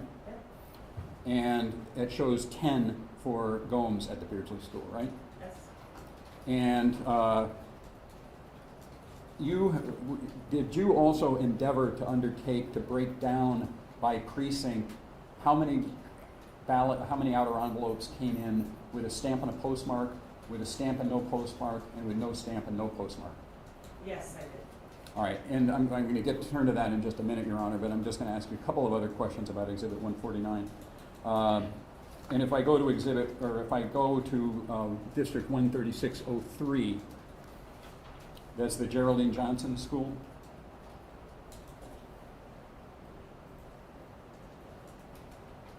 And that you've heard testimony earlier in the trial that is Wanda Jeter Pataki's district. Yes, I've That- heard that the 136 is one Judith Paki is the district leader there. Right, and that shows that at that particular polling place, 55% of Mr. Ganim's votes were cast by absentee ballot, Yes.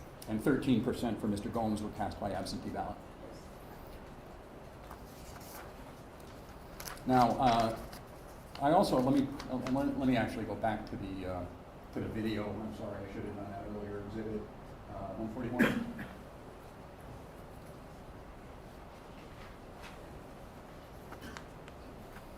You've seen this video before, I have. and have you also viewed the version of it that you can zoom in on? Yes.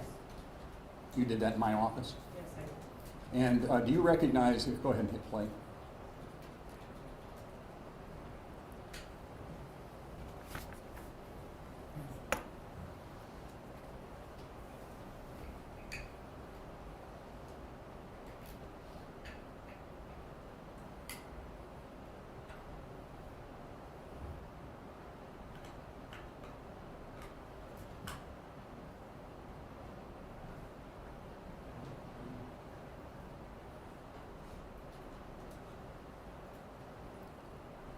For the record, Your Honor, this is Exhibit 141, the first clip, 8:27 at 5:42 p.m. Go ahead and stop it. Ms. Bartlett-Josie, who is that person in the video? I recognize that person to be Anita Martinez, the candidate for the 139th district. And how do you know her? I've seen her in person a number of occasions. I have also seen her on Facebook. I've seen her in a number of pictures around the city, and I've seen her at places around the city. And were you in court last week when she testified? Yes, Did you hear her take the fifth when she was asked whether that was her? yes. And did you do any kind of work to see whether she drove the car that's depicted in that video? Certainly. I then went on Facebook after I saw the video in your office, wasn't quite sure it was her. I then went on Facebook, searched her name, and then saw a car, and she commented on getting her baby fixed and detailed.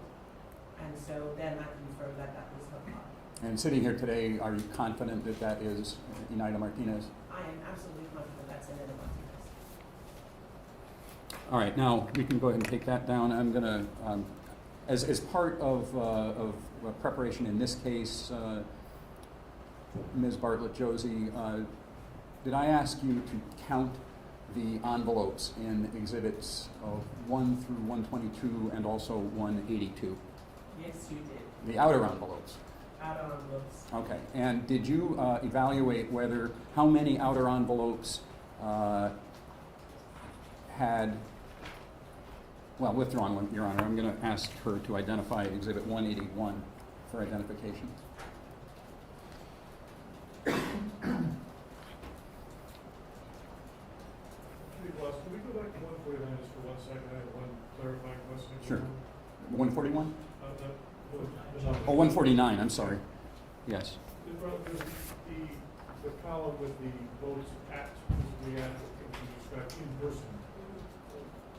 Is it appropriate for me to characterize those as machine votes? Or is Yes. that some combination of paper and No, machine? machine votes Okay, so we have, so the machine votes at the at the school. voting location, and then the absentee vote will be at Yes. I mean, technically, they're all counted by the same tabulators or similar I tabulators. wasn't sure if there's sometimes there could be a large accumulation of write-ins or some other method, but in Bridgeport, my understanding is from the evidence that these are votes that go through a machine at the voting location. So those are all, this is I'm characterizing as machine votes in the first column, and the AB obviously. Those are actual votes that go through a machine at the location. That's correct. Okay, just want to make sure I understood. Thank you. All right, if I can ask you about 181 for identification.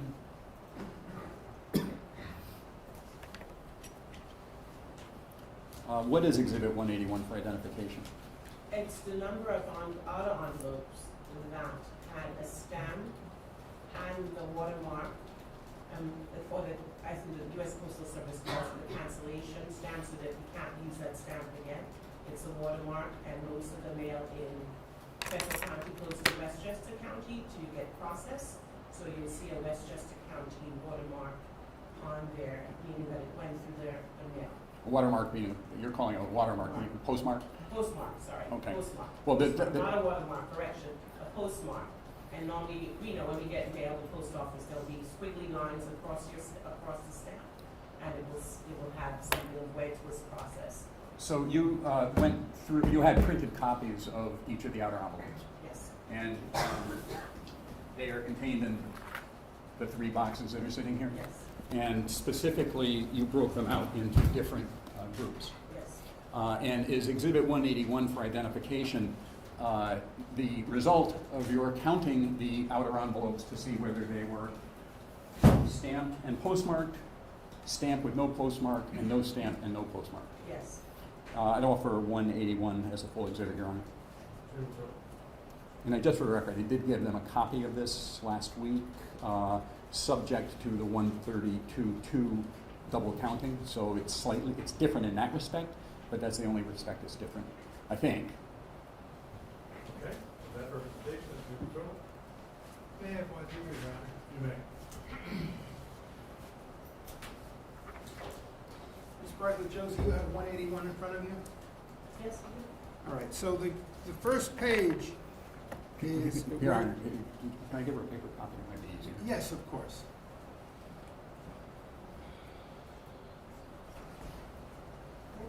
Do you have the paper copy in front of you? I do. We both have paper copies in front of us, so. When we look at the first page where it says mail, if I understood your testimony just now, that's stamp and postmark, correct? All right.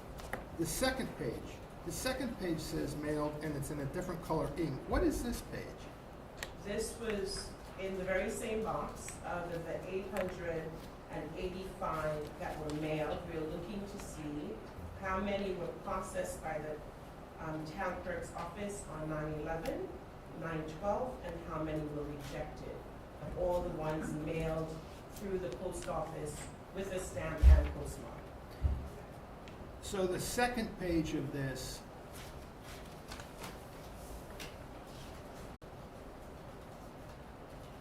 uh, 165 and 6, 171, somewhere there's a math teacher proud of me, is not included in the 885 calculation on the first page?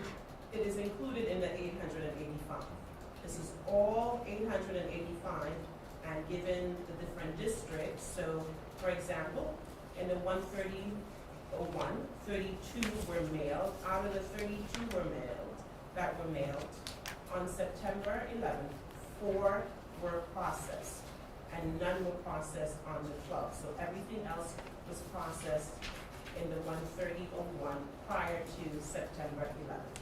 So when I look at 13001 on the first page, that includes your the calculations on the second page, bait stamp R601, correct? Repeat? Yes. I'm just trying to get the basics here so I understand the exhibit. The first page where it says mailed, 885, we're going to 130-1. The total there is 32, correct? And that 32 includes the 4 from September 11th? Yes. Okay, all right. So it's not an additional 4, it's total 32, and out of the 32 that were mailed, 4 of them were received on September 11th, 9 on September 12th, so everything else from the 130.1 was received and processed through the town clerk's office prior to September 11th. So 28 were processed prior to September 11th. And your calculation on mail, just so I know, again, it's postmark and stamp, correct? Yes. Do you know if the Bridgeport Post Office, on the day before Election Day and the day of Election Day, pulls ballots out, does not send it to Westchester, and provides them to the, for Bridgeport mail delivery to the town clerk's office? Are you aware of that? I am not aware of that. And if that was the practice, that would change this calculation, correct? Only if that was the practice, then I'm sure that, if that was the practice, I'm not aware of that, so I have no comment on it. I'm not aware that that happens. But I guess what I'm saying is if the ballots are dropped in the mail, there's a stamp on it, it's collected at the Bridgeport Post Office, the Bridgeport postmaster on the day before the election and the day of the election pulls those, and rather than send them to Westchester, has them delivered to the town clerk's office. That would change the calculation on the mail figures, correct? If that's the Change the practice. calculation if there is not a postmark and cancellation of the stamp. So, Yes, because it's delivered, it doesn't go to Westchester for cancellation. It's literally pulled by the Bridgeport postmaster and provided. That would change the calculation as to what constitutes mail, correct? no, because based No, we're kind of getting past voir dire here, but there is a page of stamp and no postmark that is not this page. So if we go to the page beginning with date 606, that is a count of no postmark with a stamp. So that would be what counsel was talking about, but that's in the substance of the exhibit. I appreciate that. That's We're fine. getting there? Okay. I'm trying to understand if, well, The proffer, in fairness, Attorney Bloss, was on the first page. Now, I don't know, it's not, I'm not looking at it, it's not a full exhibit, but it appears as though it's more than one page. It has multiple pages and multiple sub-designations. But if you didn't go through all the sub-designations, so now I gather that you go through each. Well, that's fine, but I'm just, this is really getting into the substance of the exhibit.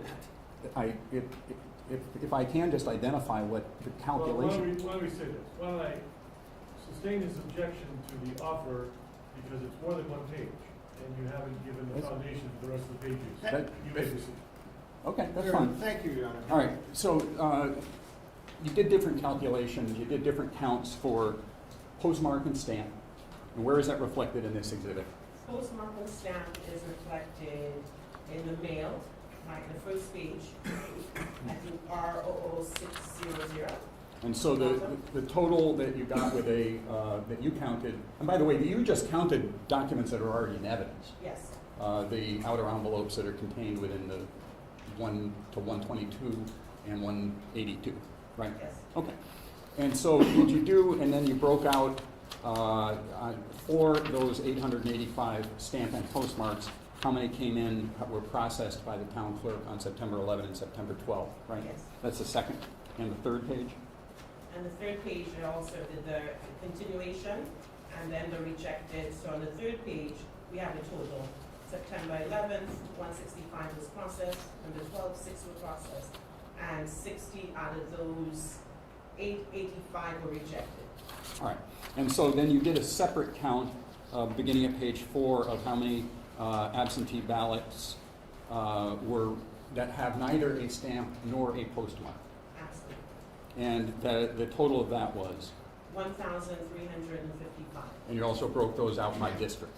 Those are broken out by district, so these were the ones that were not mailed, so they had no postage stamp, no postmark, just completely nothing on the outer, just the person, just the return address and the address to the town clerk's office. All right, and then the next page, beginning with date 604, these are, again, no stamp and no postmark. You broke them out as the date that they were, whether they were received by the town clerk on September 11th or September 12th.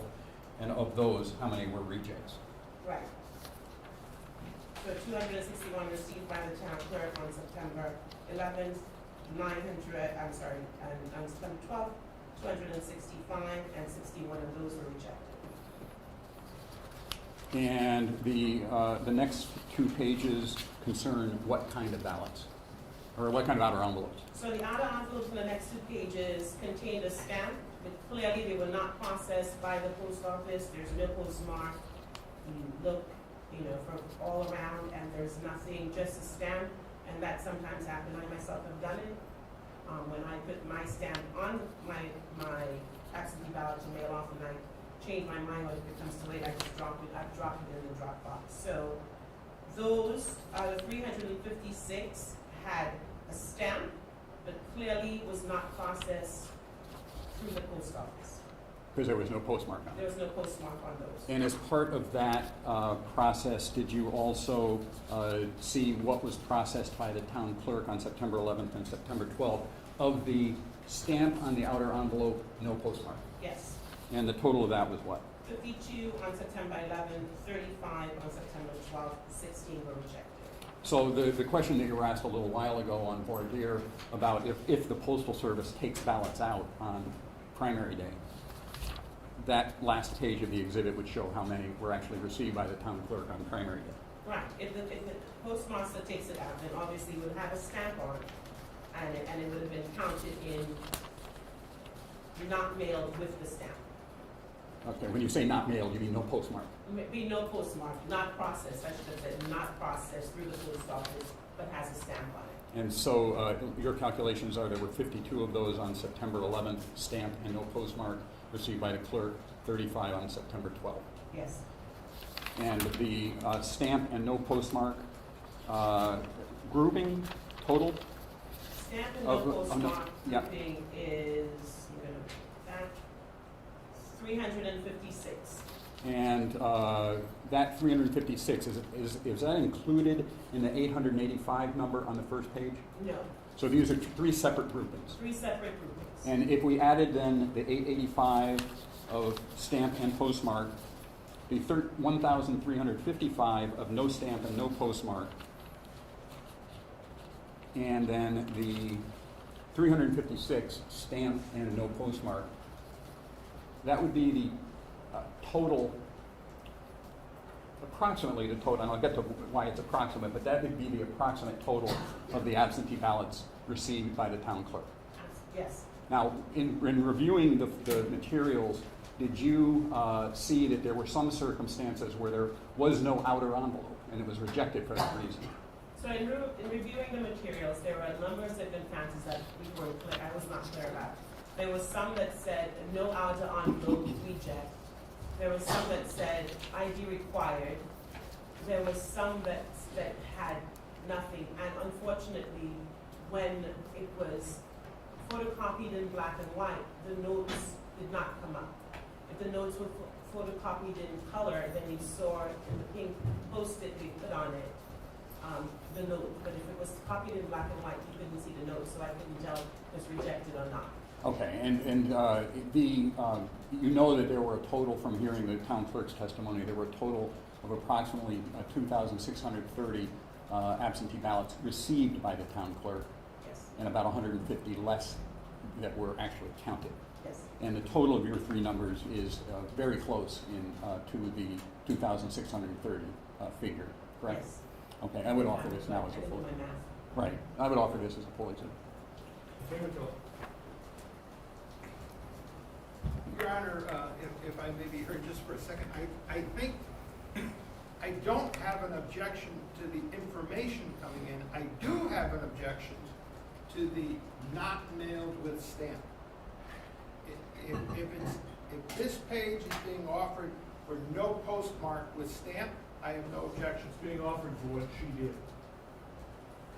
and how she characterized it. No, and I'm not claiming that no stamp, mailed and no stamp means that it was mailed, or I'm sorry, I'm not saying that it was, I'm stamp, I mean the three categories to be stamp and postmark, stamp no postmark, no stamp, no postmark. That's all the categories are. With that, Your Honor, I have no objection. Thank you. Just a quick question in the voir dire element, basis of an assumption. And to be clear, you, and I guess it was page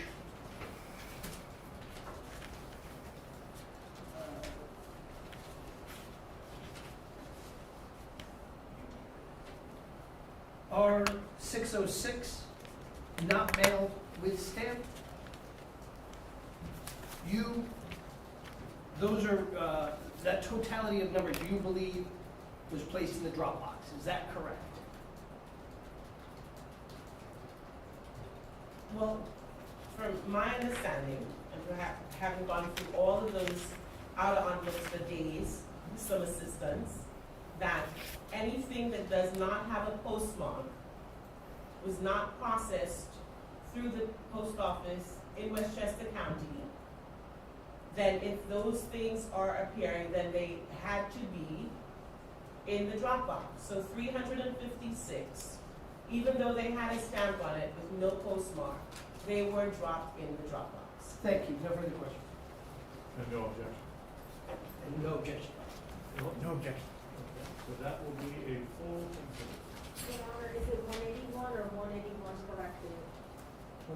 Corrected, because we had uploaded the other version, Your Honor, with the issues with the One SEEC. will be not marked, 181 corrected would be the full exhibit. That would be my request, yes. Well, Ms. Clerk? Yes, Your Honor, thank you. Thank you so much.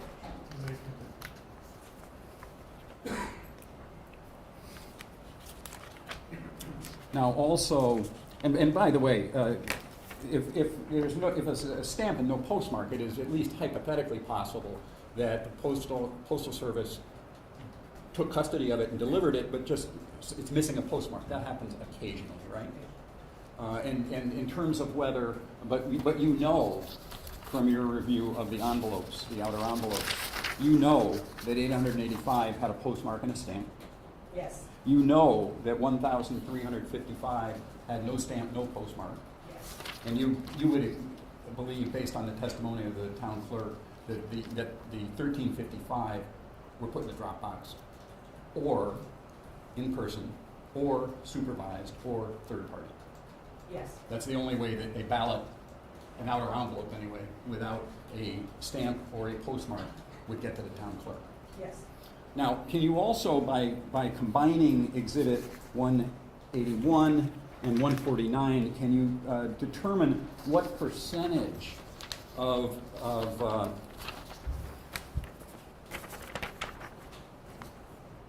in any individual district, you can determine what number of absentee ballots came in with a stamp and a postmark, how many came in with a stamp and no postmark, and how many came in without a stamp or a postmark. In other words, if you combine the exhibit that you've got right there, 180, 181 and 149. So if I can draw your attention to 149, where it refers to District 13601. That shows 84 absentee ballots for Mr. Ganim, right? Yes? Yes, yes, sorry. That's okay. You're not the first person who's done it. Yes, And 10 for Mr. Gomes, right? yes, And then if you go to the next, your 181, that shows for that district, 18 ballots with a stamp and a postmark.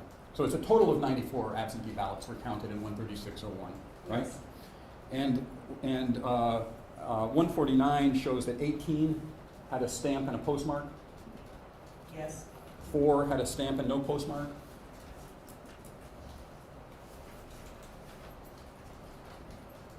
yes, and 81 had no stamp and no postmark in district from District 13601. Repeat. Sure. Second, Yeah, no stamp, no postmark, 13601.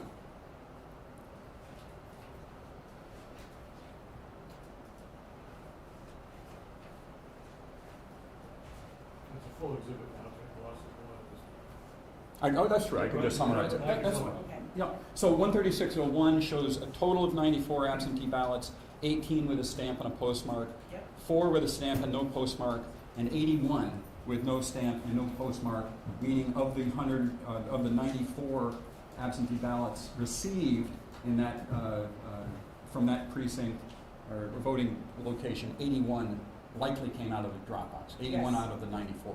Absolutely, yes. And if we go to 13603, that's a total of 104 absentee ballots.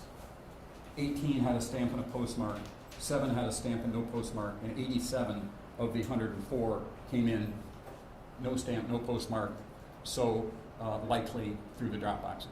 Yes. And if we could do that, we can make that calculation for any district.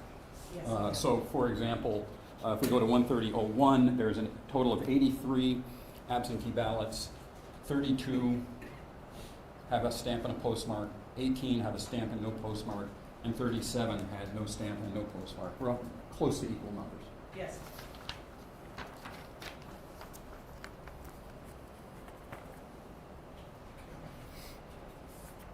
And as part of your job, do you also are you also interested in absentee ballot use in other cities? Yes. Do you have personal knowledge through reviewing Secretary of State information as to the number of people who voted by absentee ballot in New Haven for the mayoral primary in September? Yes. What is that? It's 369 persons voted by absentee ballot in New Haven in a two-way primary. Compared to 2,630 in Bridgeport? Yes. And how about Hartford? Hartford is 800 and I think 869 or 871, sorry. They sent out 1,200 applications and 850 something where ballots were processed and accepted.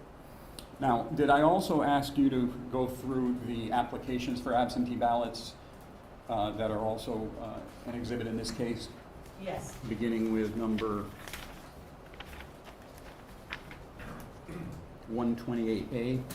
And did you specifically identify how many applications Wanda Jeter Pataki had attested to assisting with? 300, yes, 347. And were you also, as part of the production from the state, were you provided as part of Exhibit 147A through D with town clerk registrations for people that assisted with more than 5 absentee ballots?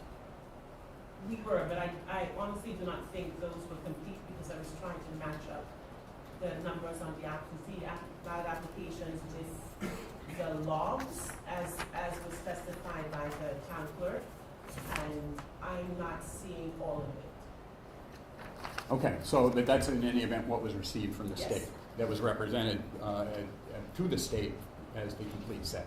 Yes. And was Ms. Jeter Pataki registered as an absentee ballot application distributor? No.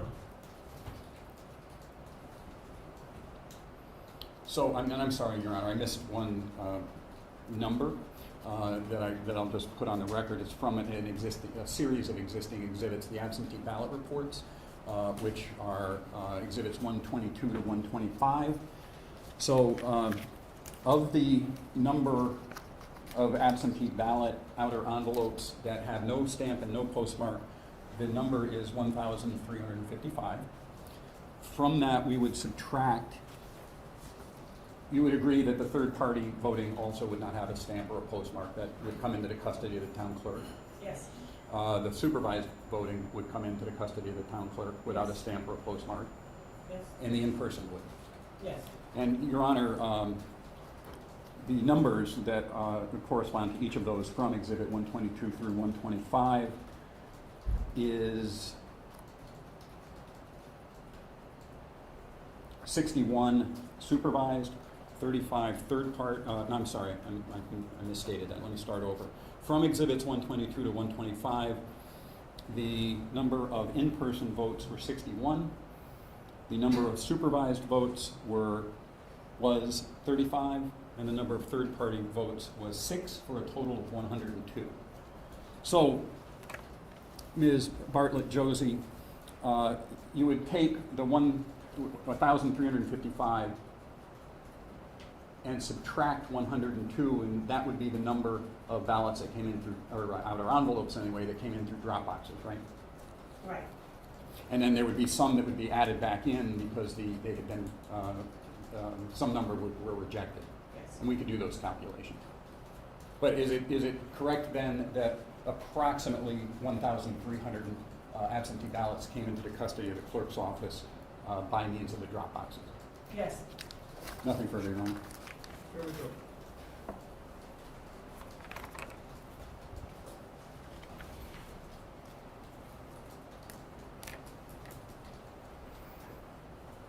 You were in the courtroom when the town clerk testified they do not maintain a separate log for the ballots that come out of drop boxes, correct?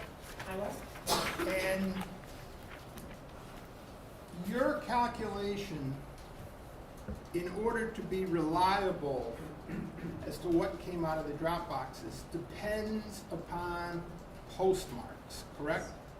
So if a ballot is received by the town clerk without a postmark and with a stamp, that's something that you can't divine and take account for in terms of your calculation, right? Repeat it, I'm not sure. Sure. what I'm asking. If a ballot arrives in the mail to the Bridgeport Town Clerk's office with a stamp without a postmark, it comes through the postal system and there's no postmark on it, that's not something that you can take into account in terms of your methodology, right? Yes, I can. I have into account. Again, mailed means it is stamped, postmark, and there's a cancellation. And if there's a stamp on it, and again, I've done this before. I've been on campaigns, and even for us as everyday people, when you get your mail, very rarely, I don't think I've ever gotten mail in my house without a cancellation on it, because that means I could use the stamp again. So I'm confused as to what you're asking and how you're asking it. All right, well, I'm gonna ask it again. Please. And we'll try it again. If, So I just answered the question. thank you, Your Honor. If an envelope is mailed and it comes through the U.S. postal system and it goes to the town clerk's office and it's missing a cancellation, there's no cancellation on it. Your calculations as to what was mailed does not reflect such a circumstance, right? I don't agree with that, no. The post office isn't perfect, is it? Sometimes letters are delivered without postmarks, right? It's not perfect. And if That that never happened to me, never happened to you, never, ever, ever. and if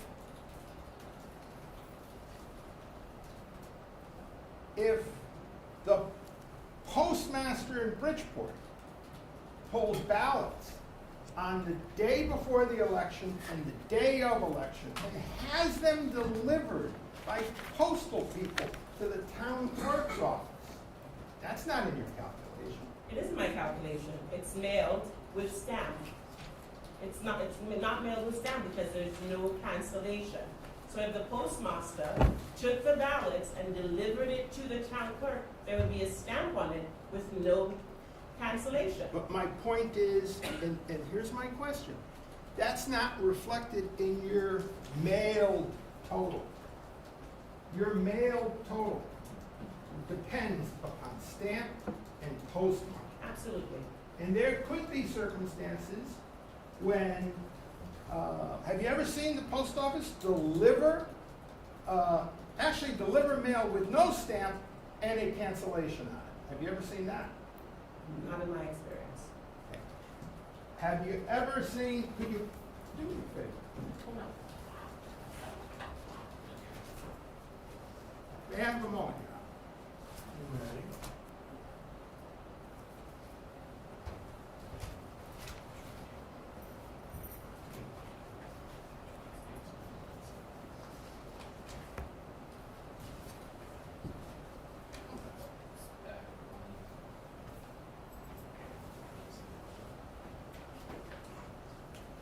Let's see.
What's that?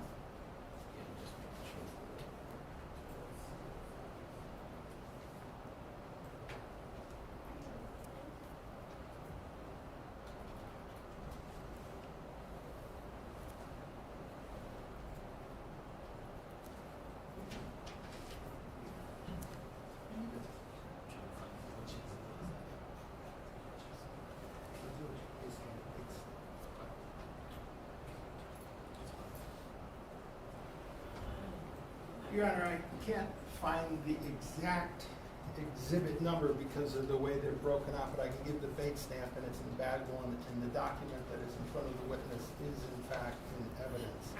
And it's bag one, bait stamp 012306. Do you have that document in front of you? I do. Do you see a stamp on that? I see no stamp on it. And do you in fact see that has, Westchester County, yes. So in that instance, the United States Postal Service delivered mail to the city of Bridgeport with no stamp and a postmark, correct? There is an alternative, Your Honor, Well, that she's not going to be able to testify to. We need the Postmaster General, Attorney Terrace. I She don't, made her representations of what her count was based upon. You want to cross-examine her on that, that's fine. The exhibits are all in evidence, you can make all the argument you want to make about whether that lines up with her representation or not. But I'm not sure we all need the education of what hypothetically may or may not happen with the Postal Service. by the way, Your Honor, that is exhibit 34, plaintiff's 34, for the record. So your calculations are based upon your view of a postmark and a stamp, right? right? And your determination as to what came out of a ballot box, is that at all dependent upon whether there's a stamp on it?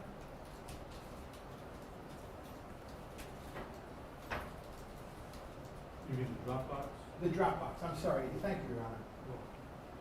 As to what came out of the drop box, is that at all dependent upon whether there's a stamp on it and no postmark?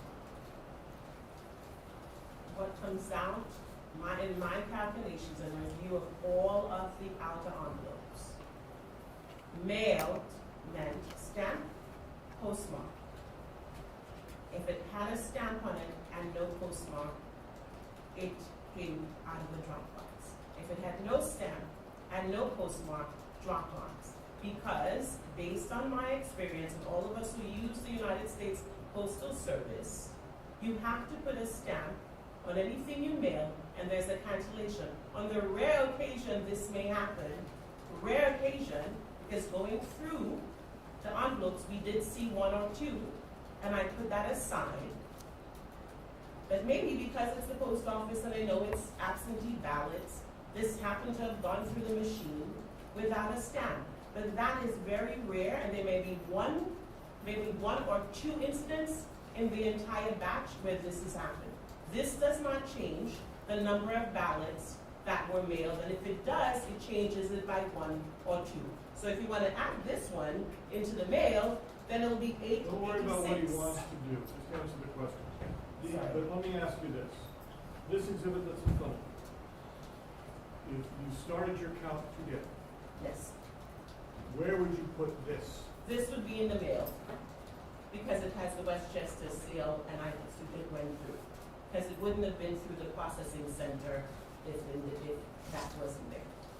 So in your categories, in the exhibit that was presented, as you categorize it, not as Attorney Bloss categorized, as you categorize them in the exhibit, you have it sort of written down, postmark and so forth.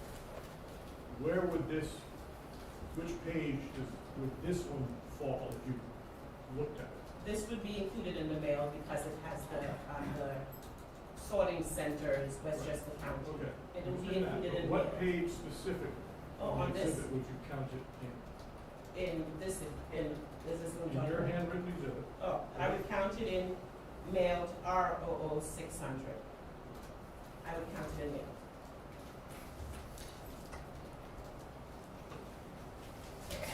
And you have this page, it says not mailed with stamp. For that calculation, you are assuming that these did not run through the United States Postal Service. Is that correct? For that calculation, these did not run through the United States Postal Service, yes. Based solely on the lack of a cancellation. Based solely on the lack of a cancellation in the Westchester County or New York City or wherever it has mailed, yes.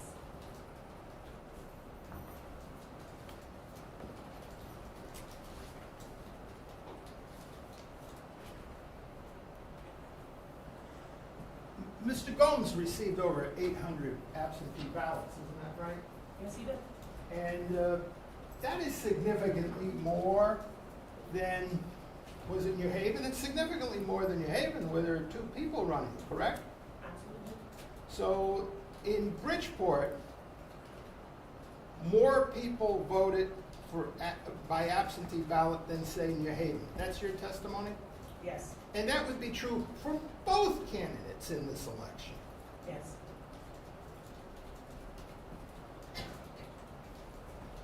And absentee ballot voting is permitted under Connecticut state law, right? Yes, it is.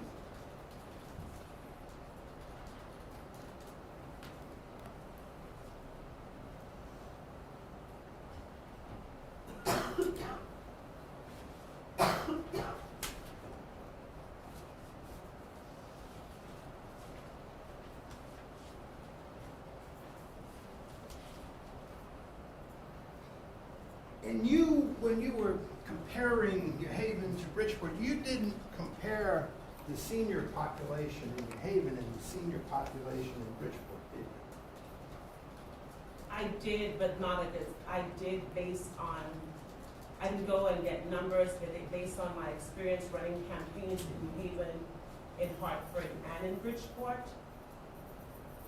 I did. You heard the mayor come into the courthouse here and say how important absentee ballot voting is for the many sick, the many seniors, and the many disabled in Bridgeport. You heard that, right? Absolutely, yes, I did. And that's true, isn't it? That is true.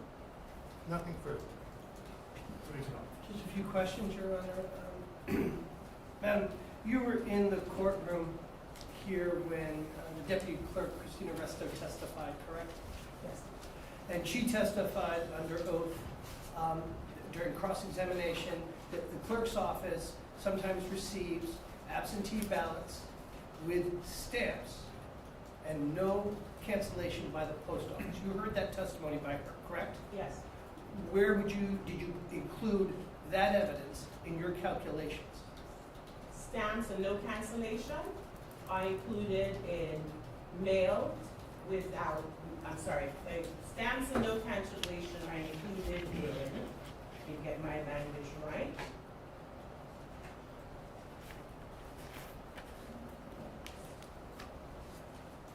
Not mailed with stamp. And those are the ones you attributed to being dropped off at the drop boxes, right? Yes. So against Ms. Resto's testimony saying that the clerk's office receives absentee ballots that have stamps through the U.S. Postal Service and no cancellation, you were here for that testimony. You instead placed those against that evidence in drop boxes, right? I did not. Then please tell me. When she testified, you asked me, I'm going to answer, she said that based on the Secretary of State's calculations, everything in the drop box or through the Postal Service is listed as mailed. Say, everything is listed as mailed. And that's not. So for me to understand what was going on, I know based on my experience as being a human being living in the United States, something is mailed, it has to have a stamp and cancellation. I understand. So, if something has no stamp and nothing on there, that would have been dropped in the drop box or dropped off at the town clerk's office. If something has a stamp on it and no cancellation, it could also have been dropped off in the drop box and or handed into the town clerk's office. Correct, but what, again, I'm asking you about Christina's Resto's testimony that was unchallenged, that her office, which is in charge of receiving mail, U.S. Postal Service, processed mail, that she, in her experience, took absentee ballots which had a stamp and no cancellation. That was her testimony. And my question to you is, don't you, through your calculations against her testimony, place all of those stamped, uncanceled ballots, and you put them in the drop box, don't you? No, I simply did this. I simply divided all the outer envelopes, mailed, meaning with a stamp and cancellation, no stamp, no cancellation, and then with a stamp and no cancellation. That's it. I don't assume anything. The third category, you attribute to all being dropped off at the drop boxes, don't you? The third category, if it's mailed, meaning with a stamp and a postmark, obviously through the Postal Service. The third classification that you just testified about seconds ago, that was stamped, no cancellation, correct? Correct. In your calculations, the totality of those envelopes that you examined, you attribute to have been dropped off in the drop boxes, correct? Yes. And again, just one more time, Christina Resto testified that in her experience, professionally receiving absentee ballots, she has experienced stamped, uncanceled, delivered to her through the U.S. Postal Service, not a Dropbox. She testified that. You were in the room. And my question to you is, don't you, against her evidence, don't you put those in drop boxes against what her testimony is? I do not. Christina testified to what she did. I'm simply testifying what I did. I don't put anything in anything. Well, obviously we do. We have a full exhibit that has you putting things in all sorts of Well, you places. asked me a question where I completely I'm cannot gonna- understand, so, Just, I'm going to object to the comment. yes. I withdraw it, Your Honor. Thank you.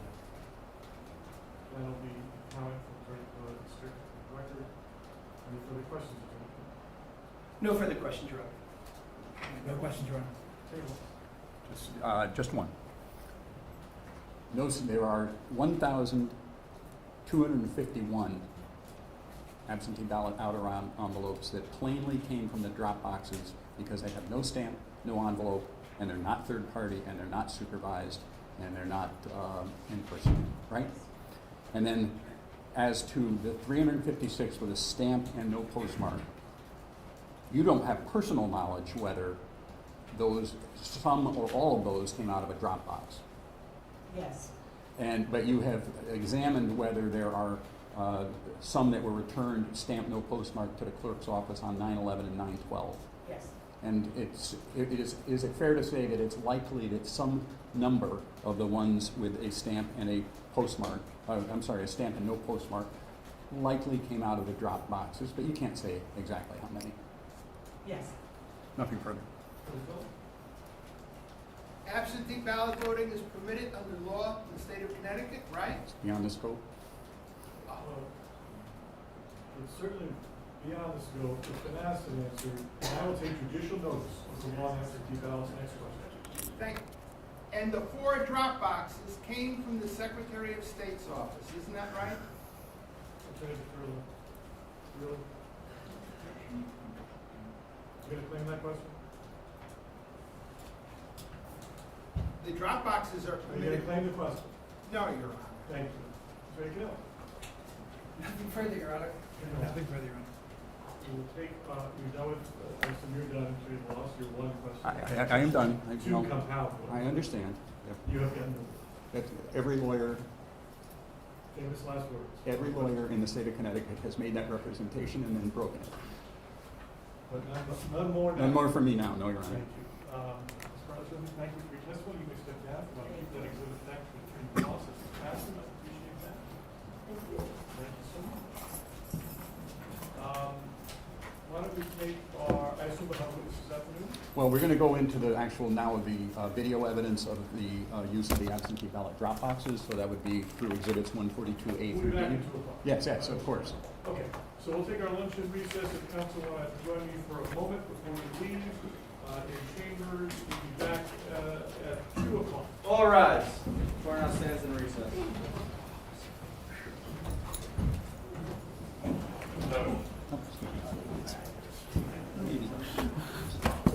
Jesus, I do not want to spend that kind of money.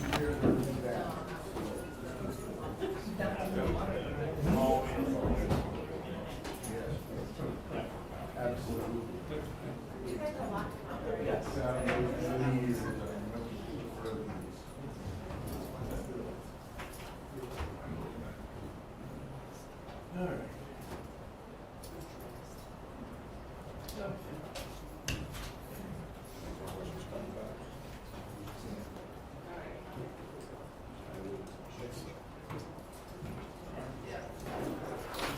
I'm sorry, I didn't mean to hold you up. No. Good. Thank you. I'm just a little slower getting going.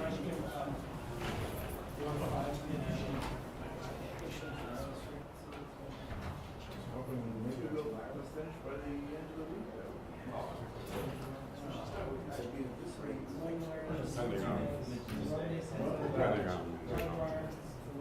But then I'll have to give one example. It's not hard.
Check, check.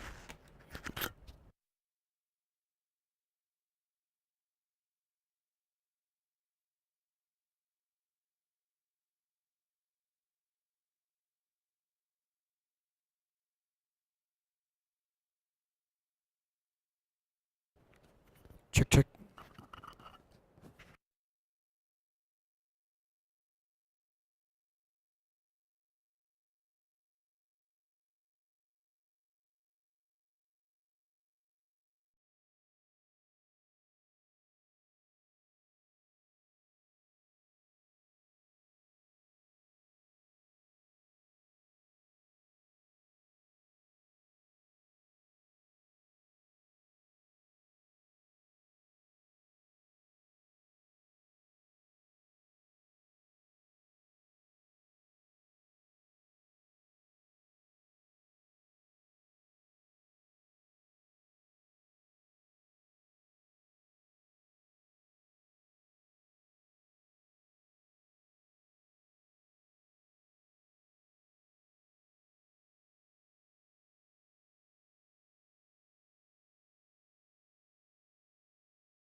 sure like we weren't talking. No, I guess. Oh, no, yeah.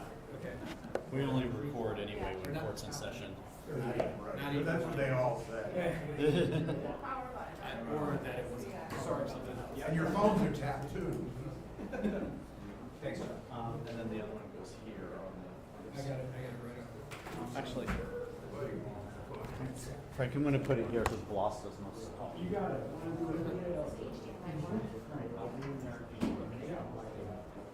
Set up a bar in there yet, John? Huh? Set up a bar in there yet? Bring the bar with. Was it here before?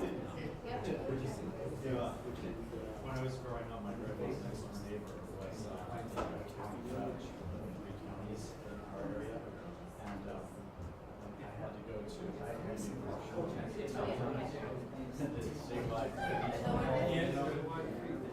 So his daughter, Judge Zimmerman's daughter, was there, and he's like this old, seersucker suit, fly bow tie, cane. He comes up to us and his talks and he says, I want to show you boys something, and he pulls off his leg and he's got a hip flask attached to his garters. Oh my He God. takes a swig of it and he's like, that's good bourbon. And I was like, can we have some, Judge? He's like, yeah, sure, goddamn whiskey. That's like something out of Tennessee Williams. Well, that's growing up. Oh, yeah. We're used to it.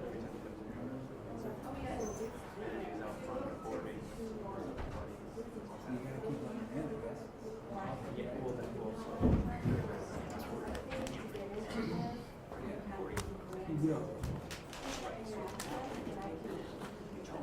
This is a transfer from over the weekend. Okay, thank you. You saw John's text? Yes.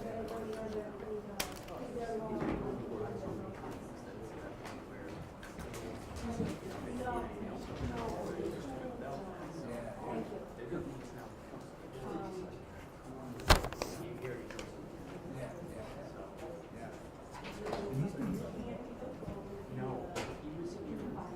I wasn't here Friday. He wasn't here Thursday. I was surprised that he wasn't. I was sure. I'm not sure about Friday. But I'm sure he'll reach out to him. Not officially.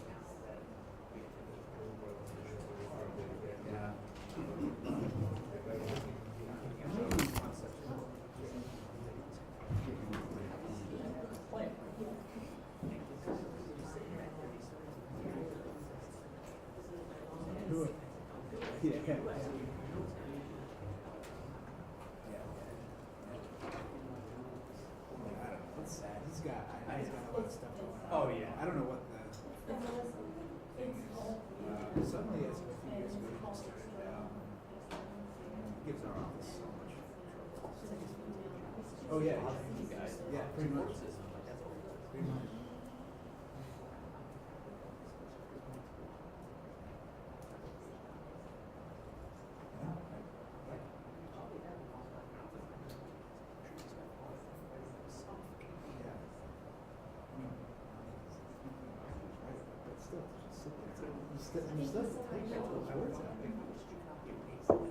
Yeah, well, yeah, probably. Yeah. No, it doesn't. I tried to make sense of some of this.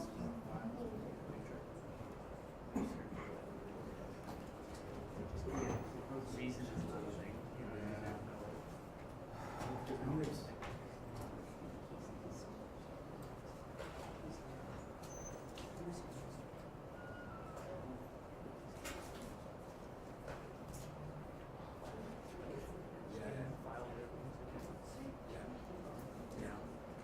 That's rare.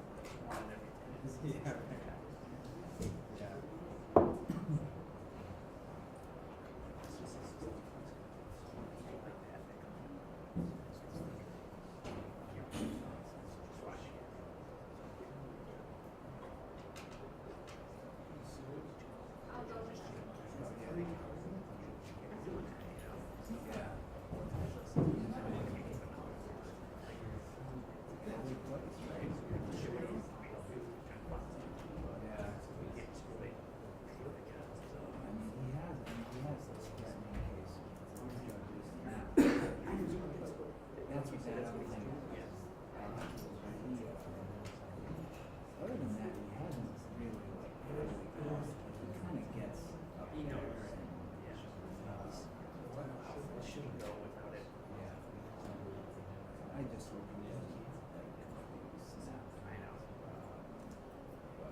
sure I'm on the same. Yeah.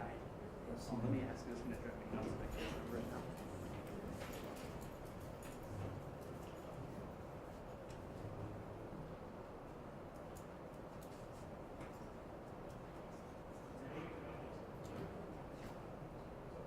Yeah.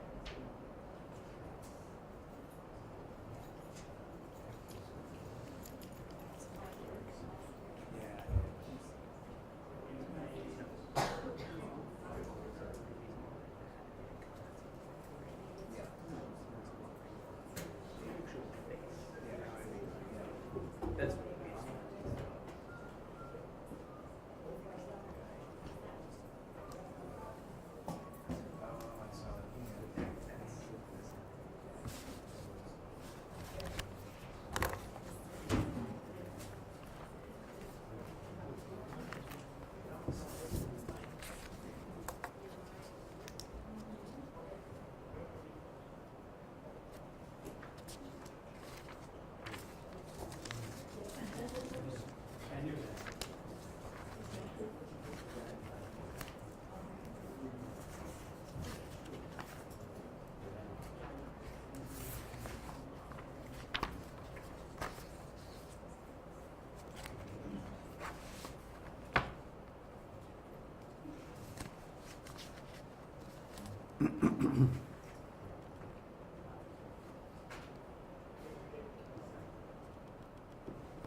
All rise. Court is reconvened. Gentleman Judge Clerk presiding. Good afternoon, Your Honor. Good afternoon, everyone. You may be seated. Good afternoon, Your Honor.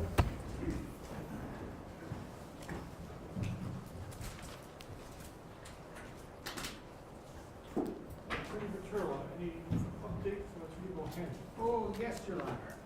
If I may, Attorney Bohannon has received the records, and they are scanning and putting the watermark attorney's eyes only on them. And we should have them sometime this afternoon. Excellent. Thank you. Attorney Wallace. Yes, Your Honor. What I'm going to propose doing at this time, and I've shared this with counsel, the Dropbox videos are full exhibits for the entire period of when absentee ballots were available, from I think it was August 21st through September the 12th, the date of the primary. As the court is very aware, they record 24 hours a day, subject to there being motion detection. I have prepared a list for each Dropbox. as to circumstances where I believe that, and I've identified somebody is approaching the drop box, likely with the intention of putting an absentee ballot in it. That is quite clear as to the Boston Avenue, the Ocean Terrace, and the 999 Broad Street drop boxes. The camera quality on Lion Terrace is not as high as it is on the other ones. So just for the court's consideration, and I shared my criteria, if you will, with defense counsel. If it is clear that, if it is not clear that somebody was using either the garbage can next to the drop box or the post office box next to the drop box, I noted that on a spreadsheet that I gave defense counsel and counted it anyway.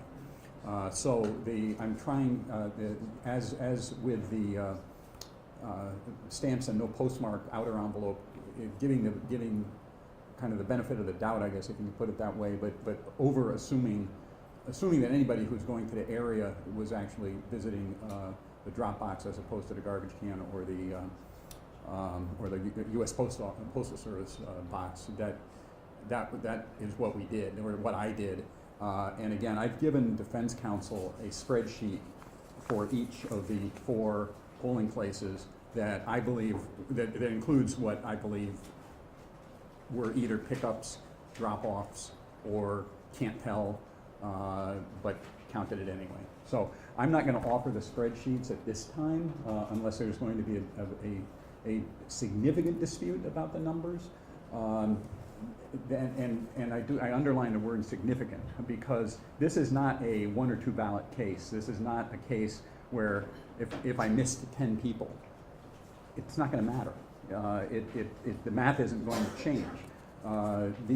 Your Honor heard this morning that there were at a minimum 1,255 absentee ballots cast at the drop boxes, plus some number that were rejected, plus probably some that had a stamp and no postmark. But this is, like, as I said, this is not a 10 or 20 or 5 person case.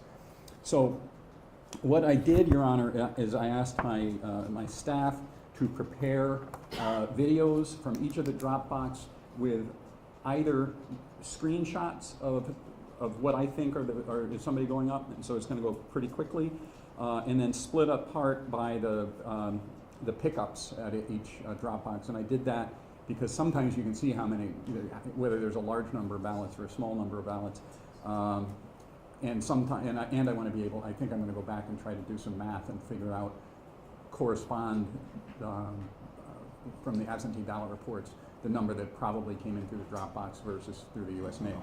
Not today's problem. So what I'm going to do, and I will say, Your Honor, that I believe the evidence, exhibits 140A and 140B, shows 141 people using the Boston Avenue drop box, 203 at most using the Lion Terrace drop box, 52 using the Broad Street drop box, and 24 using the Ocean Terrace drop box, for a total of 420 discrete approaches to the drop boxes, compared to 1,255 that were recorded by the town clerk, plus some additional number. Your Honor, I'm going to move as full exhibits, Exhibit 142A, 142B, 142C, and 142D. Those are flash drives with the screenshots from each of the 4 drop boxes. They are essentially the same methodology as for Exhibit 141, the excerpts, except they are mostly screenshots. They are not, but I have, again, provided counsel with beginning and end times for each of the what we have turned into screenshots, just to make it a little speedier. I didn't think it was important to have the voter getting out of the car, walking to the drop box, dropping the ballot in the drop box, and walking back to the car for these purposes. So that I would offer those 4 exhibits with that understanding. So 142A, 142B, 142C, 142D is the offer with all those caveats and foundation. Attorney Terrace, objection? No objection, Your Honor. Good. None, Your Honor. No objection. Thank you so much. Attorney Bloss, actually, let's. Well, and just for, Clerk, 142A, B, C, D, full exhibits. Attorney Bloss. and I think just for the record, I should say Lion Terrace is 142A, Ocean Terrace is 142B, Boston Avenue is 142C, and Broad Street is 142D. Then what I'd like to do, Your Honor, before we play those, I would like to, we've seen the video surveillance from Boston Avenue, the fire department, and Lion Terrace. You haven't seen any moving pictures, if you will, from Ocean Terrace and Lion Terrace, so I'd like to just play two short clips just as an example so that you know what you're looking at when we get into the screenshots. So if that would be okay, I would ask first to play, I think it was Ocean, which one's first? Lion. First is Lion, and we have established that there is the quality is very different on the Lion Terrace one compared to the other one. So this is the Dropbox was actually moved during the process about 5 days in. It was over on the other side of the stairs, so a different camera captured it. But and just by the way, for the record, this is labeled Lion, L-Y-I-N. I didn't do that. I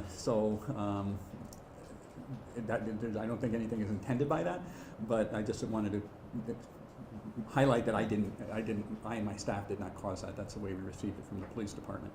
So if you could, this shows 8:29 at 11:31. The Dropbox is in the middle of the exact middle of the screen. So you see the person in the white shirt approaching probably the Dropbox. You can usually tell by the feet. And you can actually zoom in on using the hard drive version rather than the clips version. But that would have been one that I included on the list.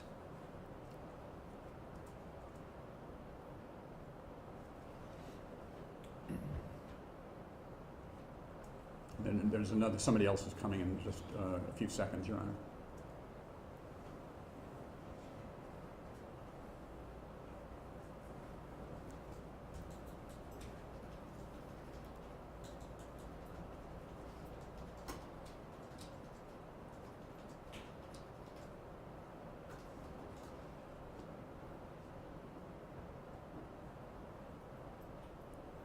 So to me, pretty clearly, that's somebody using the Dropbox. They're standing in front of the item in back, which is the post office box. So then if I could move to the Ocean Terrace video. This is 9/4 at 9:09. This is also at a fire department, Your Honor.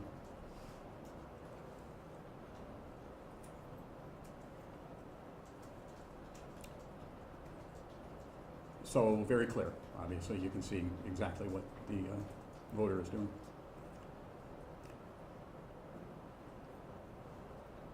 So with that, Your Honor, I'm going to put on the record what I believe the evidence is going to show.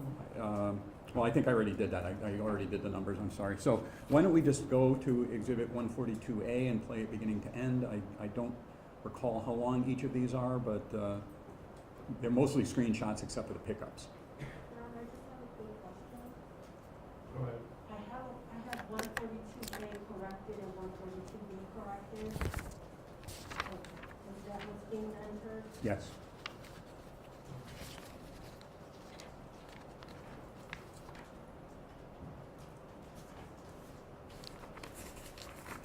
Okay. Okay, so we can just go to 142A, please.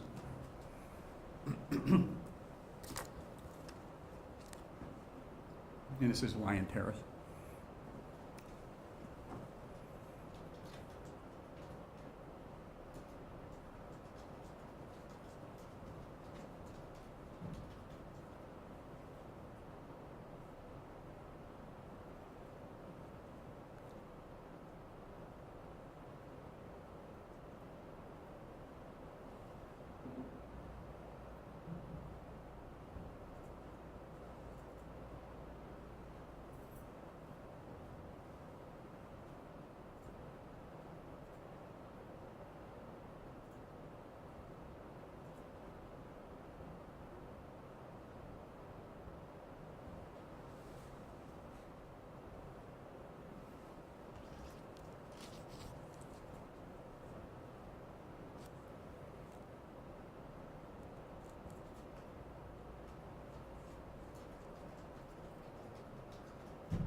This is just them moving the ballot box, Your Honor.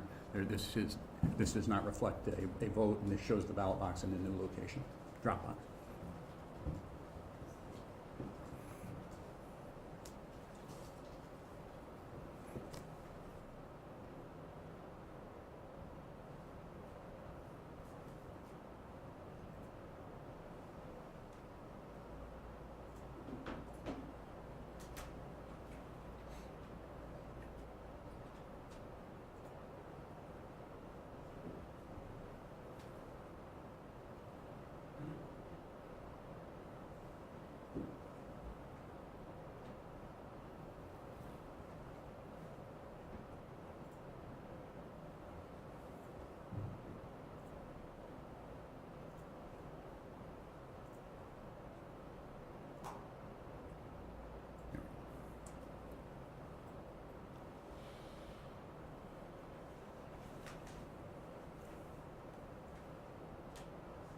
Has it frozen? Looks like it. There we go.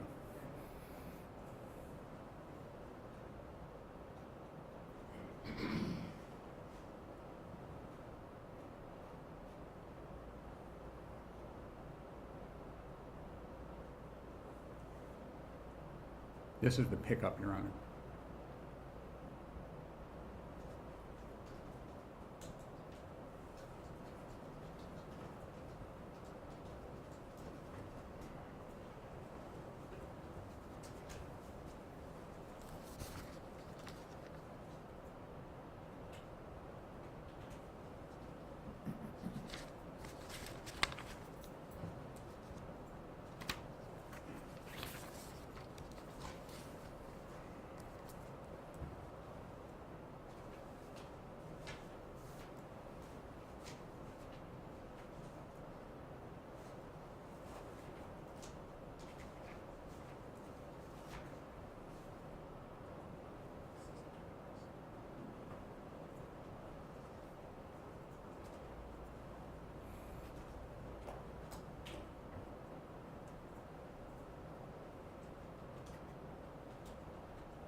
I think you can probably skip ahead 30 seconds. This is clipped in slow motion for some reason. I don't know why.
So I hadn't played this one, Your Honor. Obviously, there's longer clips than I had anticipated.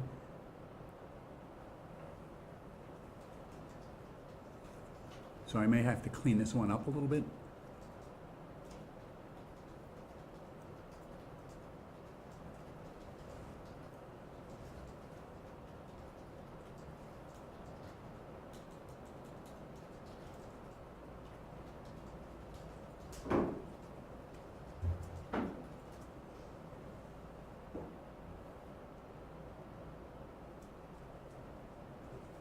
So if that's the end of 142A, I'm going to have to fix that, Your Honor, because that obviously is not complete, and it's got some long clips in slow motion. So maybe we can go to 142B and see if that is okay, but I will try to clean this up. As Your Honor has noted, we are trying to do a very intense, fact-intensive case in a very short period of time. So some of that is to be expected, but that was emptying. This is Ocean Terrace, and that was emptying the drop box. But I think you can see that there were no ballots in the drop box at that time.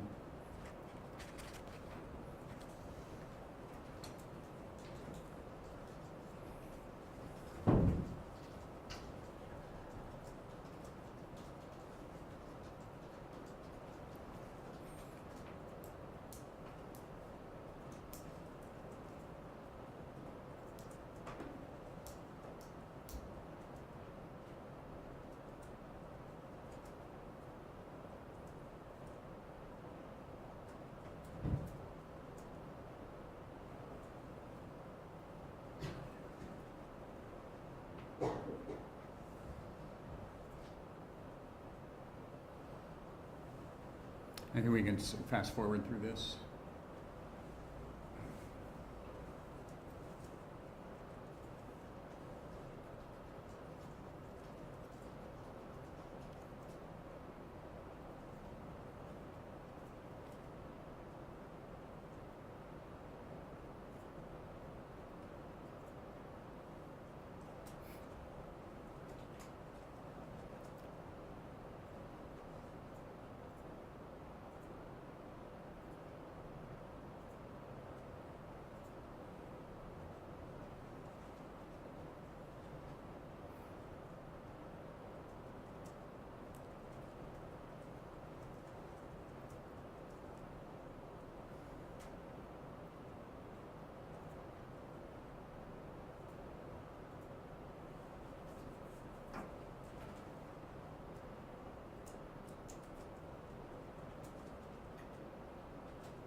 And the only reason I did this, Your Honor, because this is 8:31 and 11:34.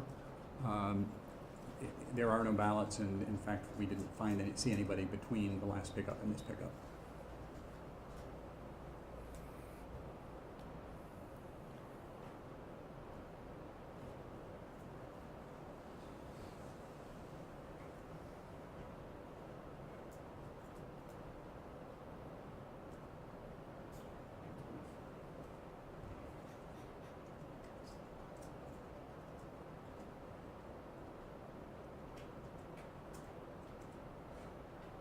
I think we can go forward through this, please.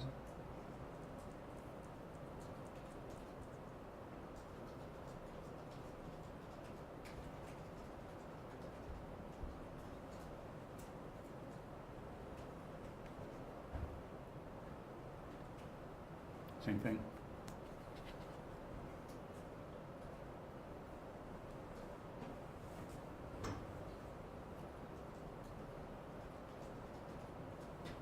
I think you can go forward through this.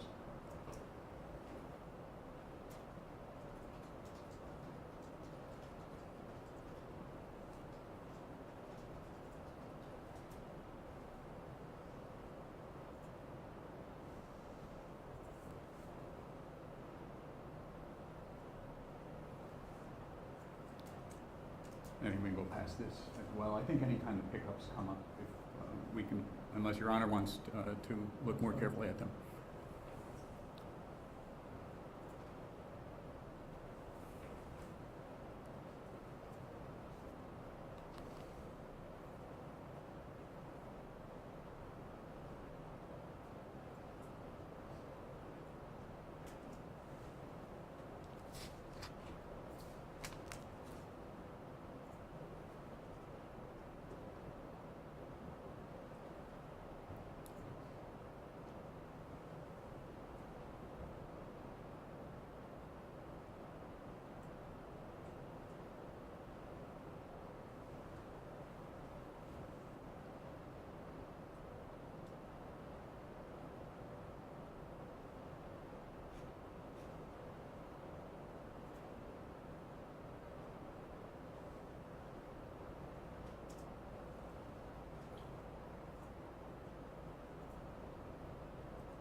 And I think, Your Honor, this, at Ocean Terrace, there's nothing else but pickups on primary day. There's no additional voters, so we can stop this one and go to 142C.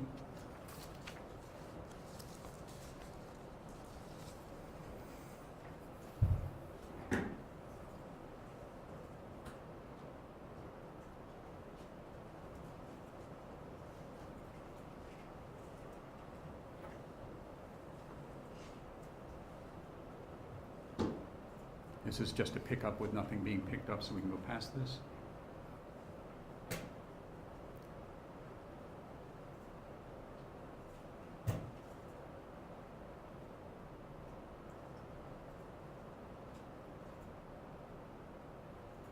And we can go past this because there's another pickup with nothing being picked up.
You can skip forward 30 seconds.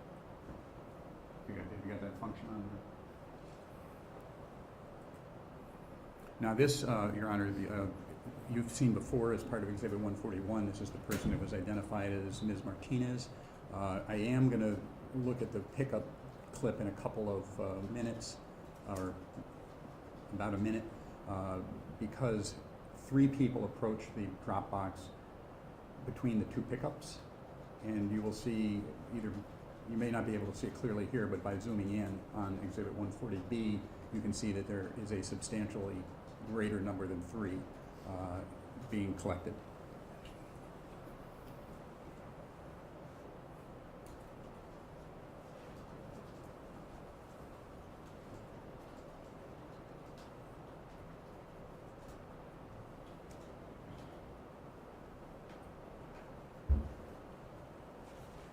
And this is at 8:28 at 10:08. This is the pickup immediately after the last pickup that we saw, about 24 hours earlier.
We can fast forward through this.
That's a pickup again, we can go past that.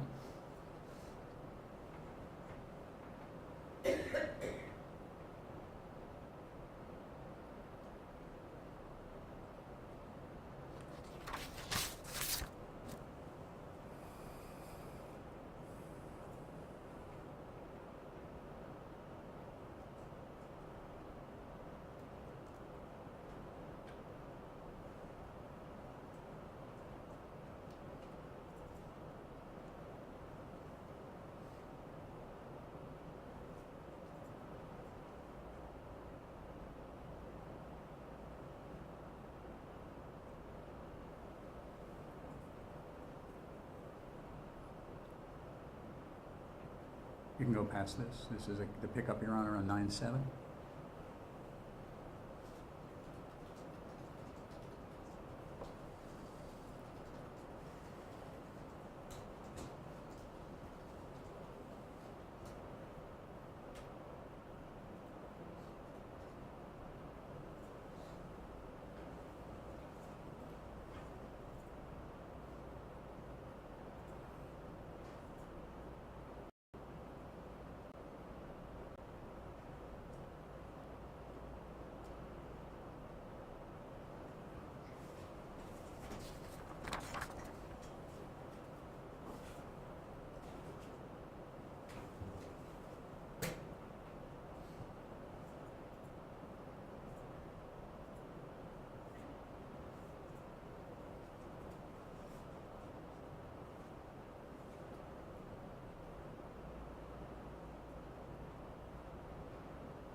And that's, Your Honor, this is primary day after 8 o'clock, so that's the last pickup. That ends this exhibit.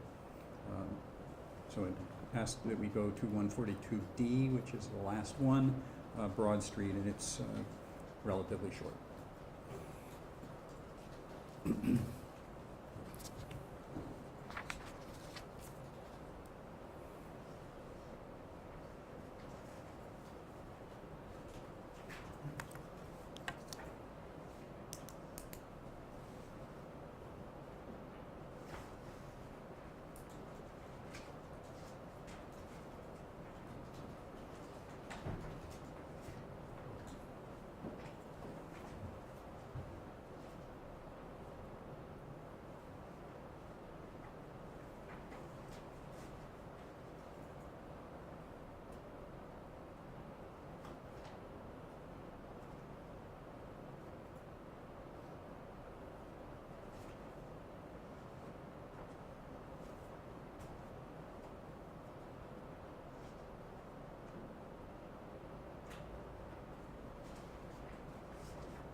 We've seen this, we can go past this with the court's permission.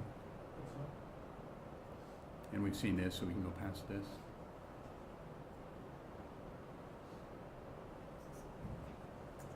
Okay.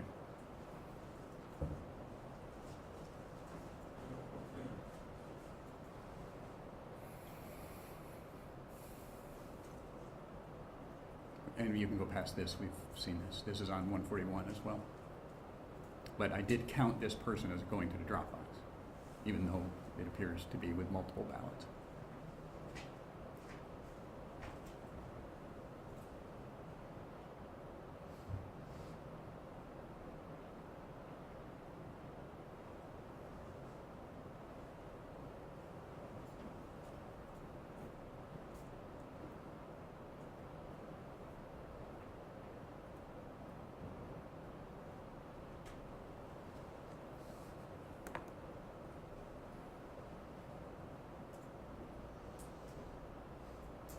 We can go past this. We've seen this on 141.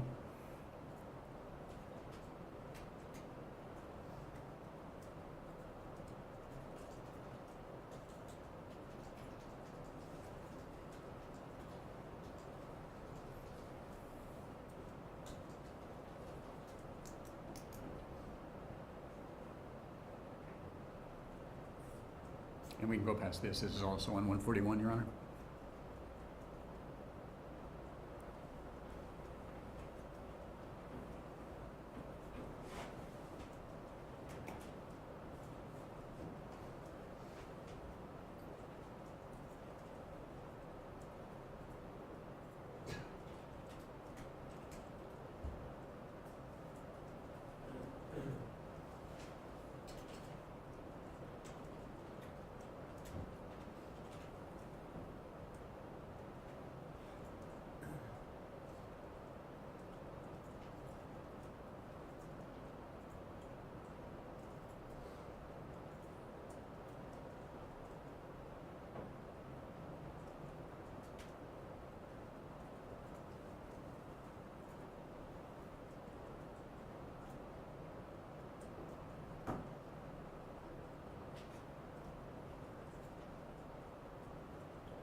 We can go past this. We've seen this before.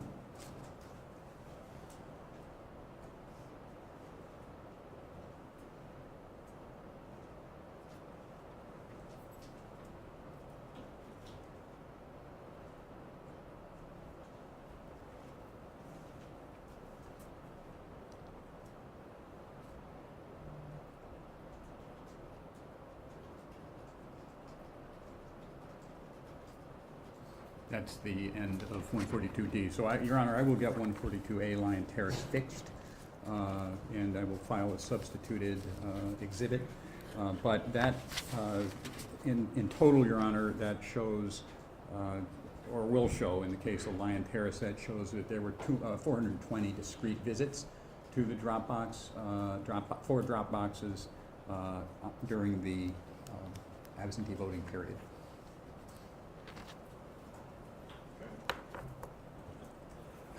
And that, subject to the rental documents, Your Honor, that's all the evidence that today I intend to present. I think scheduling is an interesting question because we can do one of two things. We can either give me a chance tomorrow to look over the rental documents, and then we'll pick up again on Wednesday, and probably, I would guess, finish on Wednesday, depending on what the defense's plan is. Or we could start with the defense case tomorrow, but I'd still need time to look at the documents myself since they are restricted.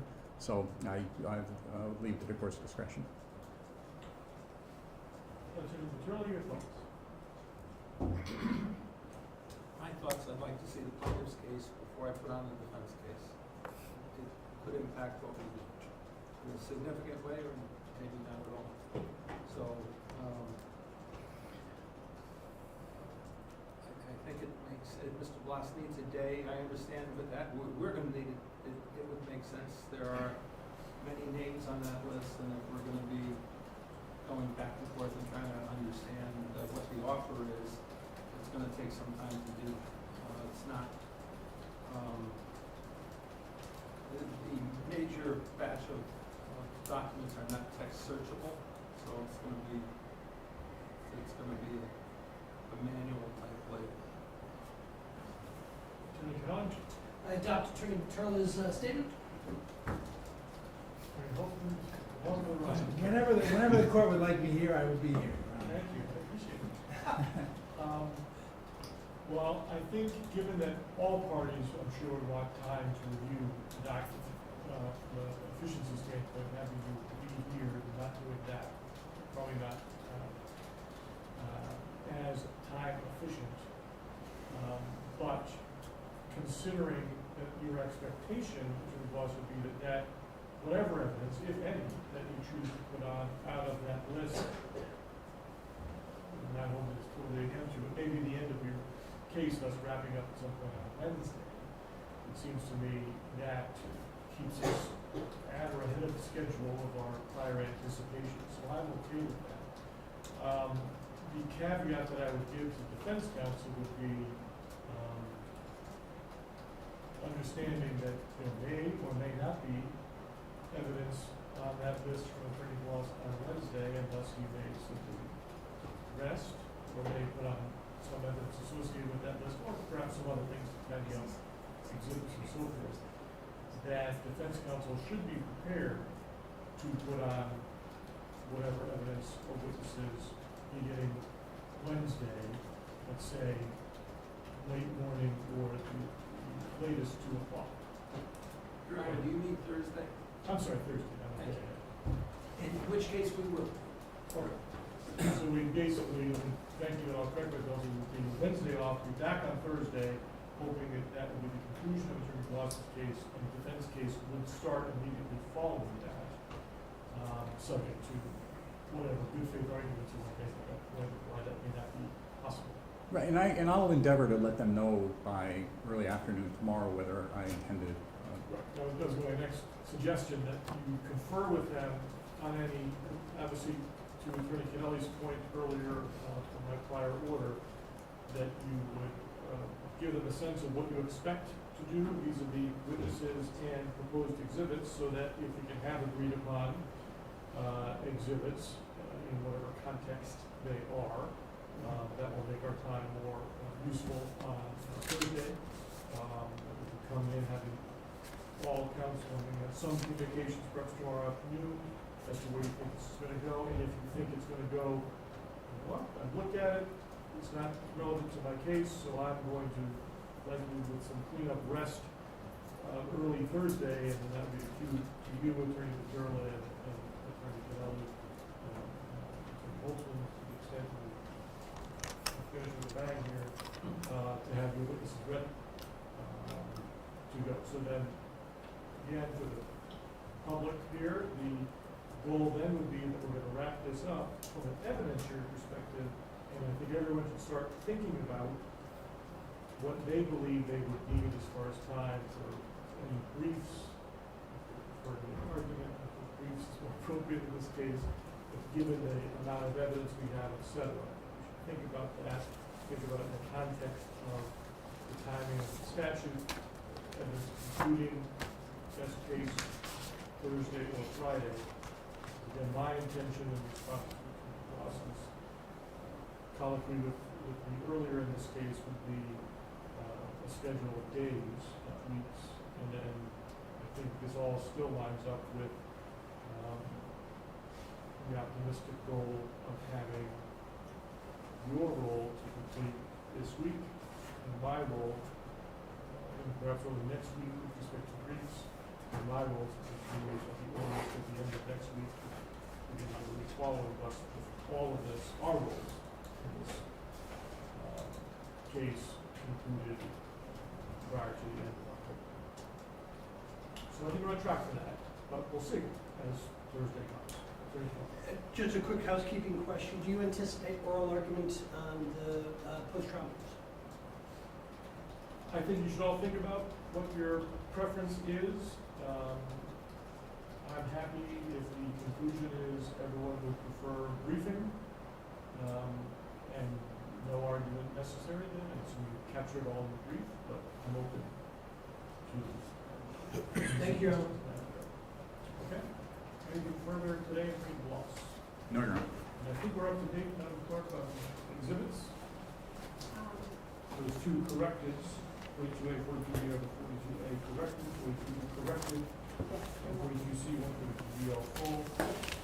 Council will leave today, just check one more time with the clerk to make sure we're all on the same page, to the extent we have any confusion between that application and warning. Anything further for you, Mr. Joe? No, Your Honor. No, Your Honor. Thank you all, thank you for your patience. We will be adjourned until Thursday.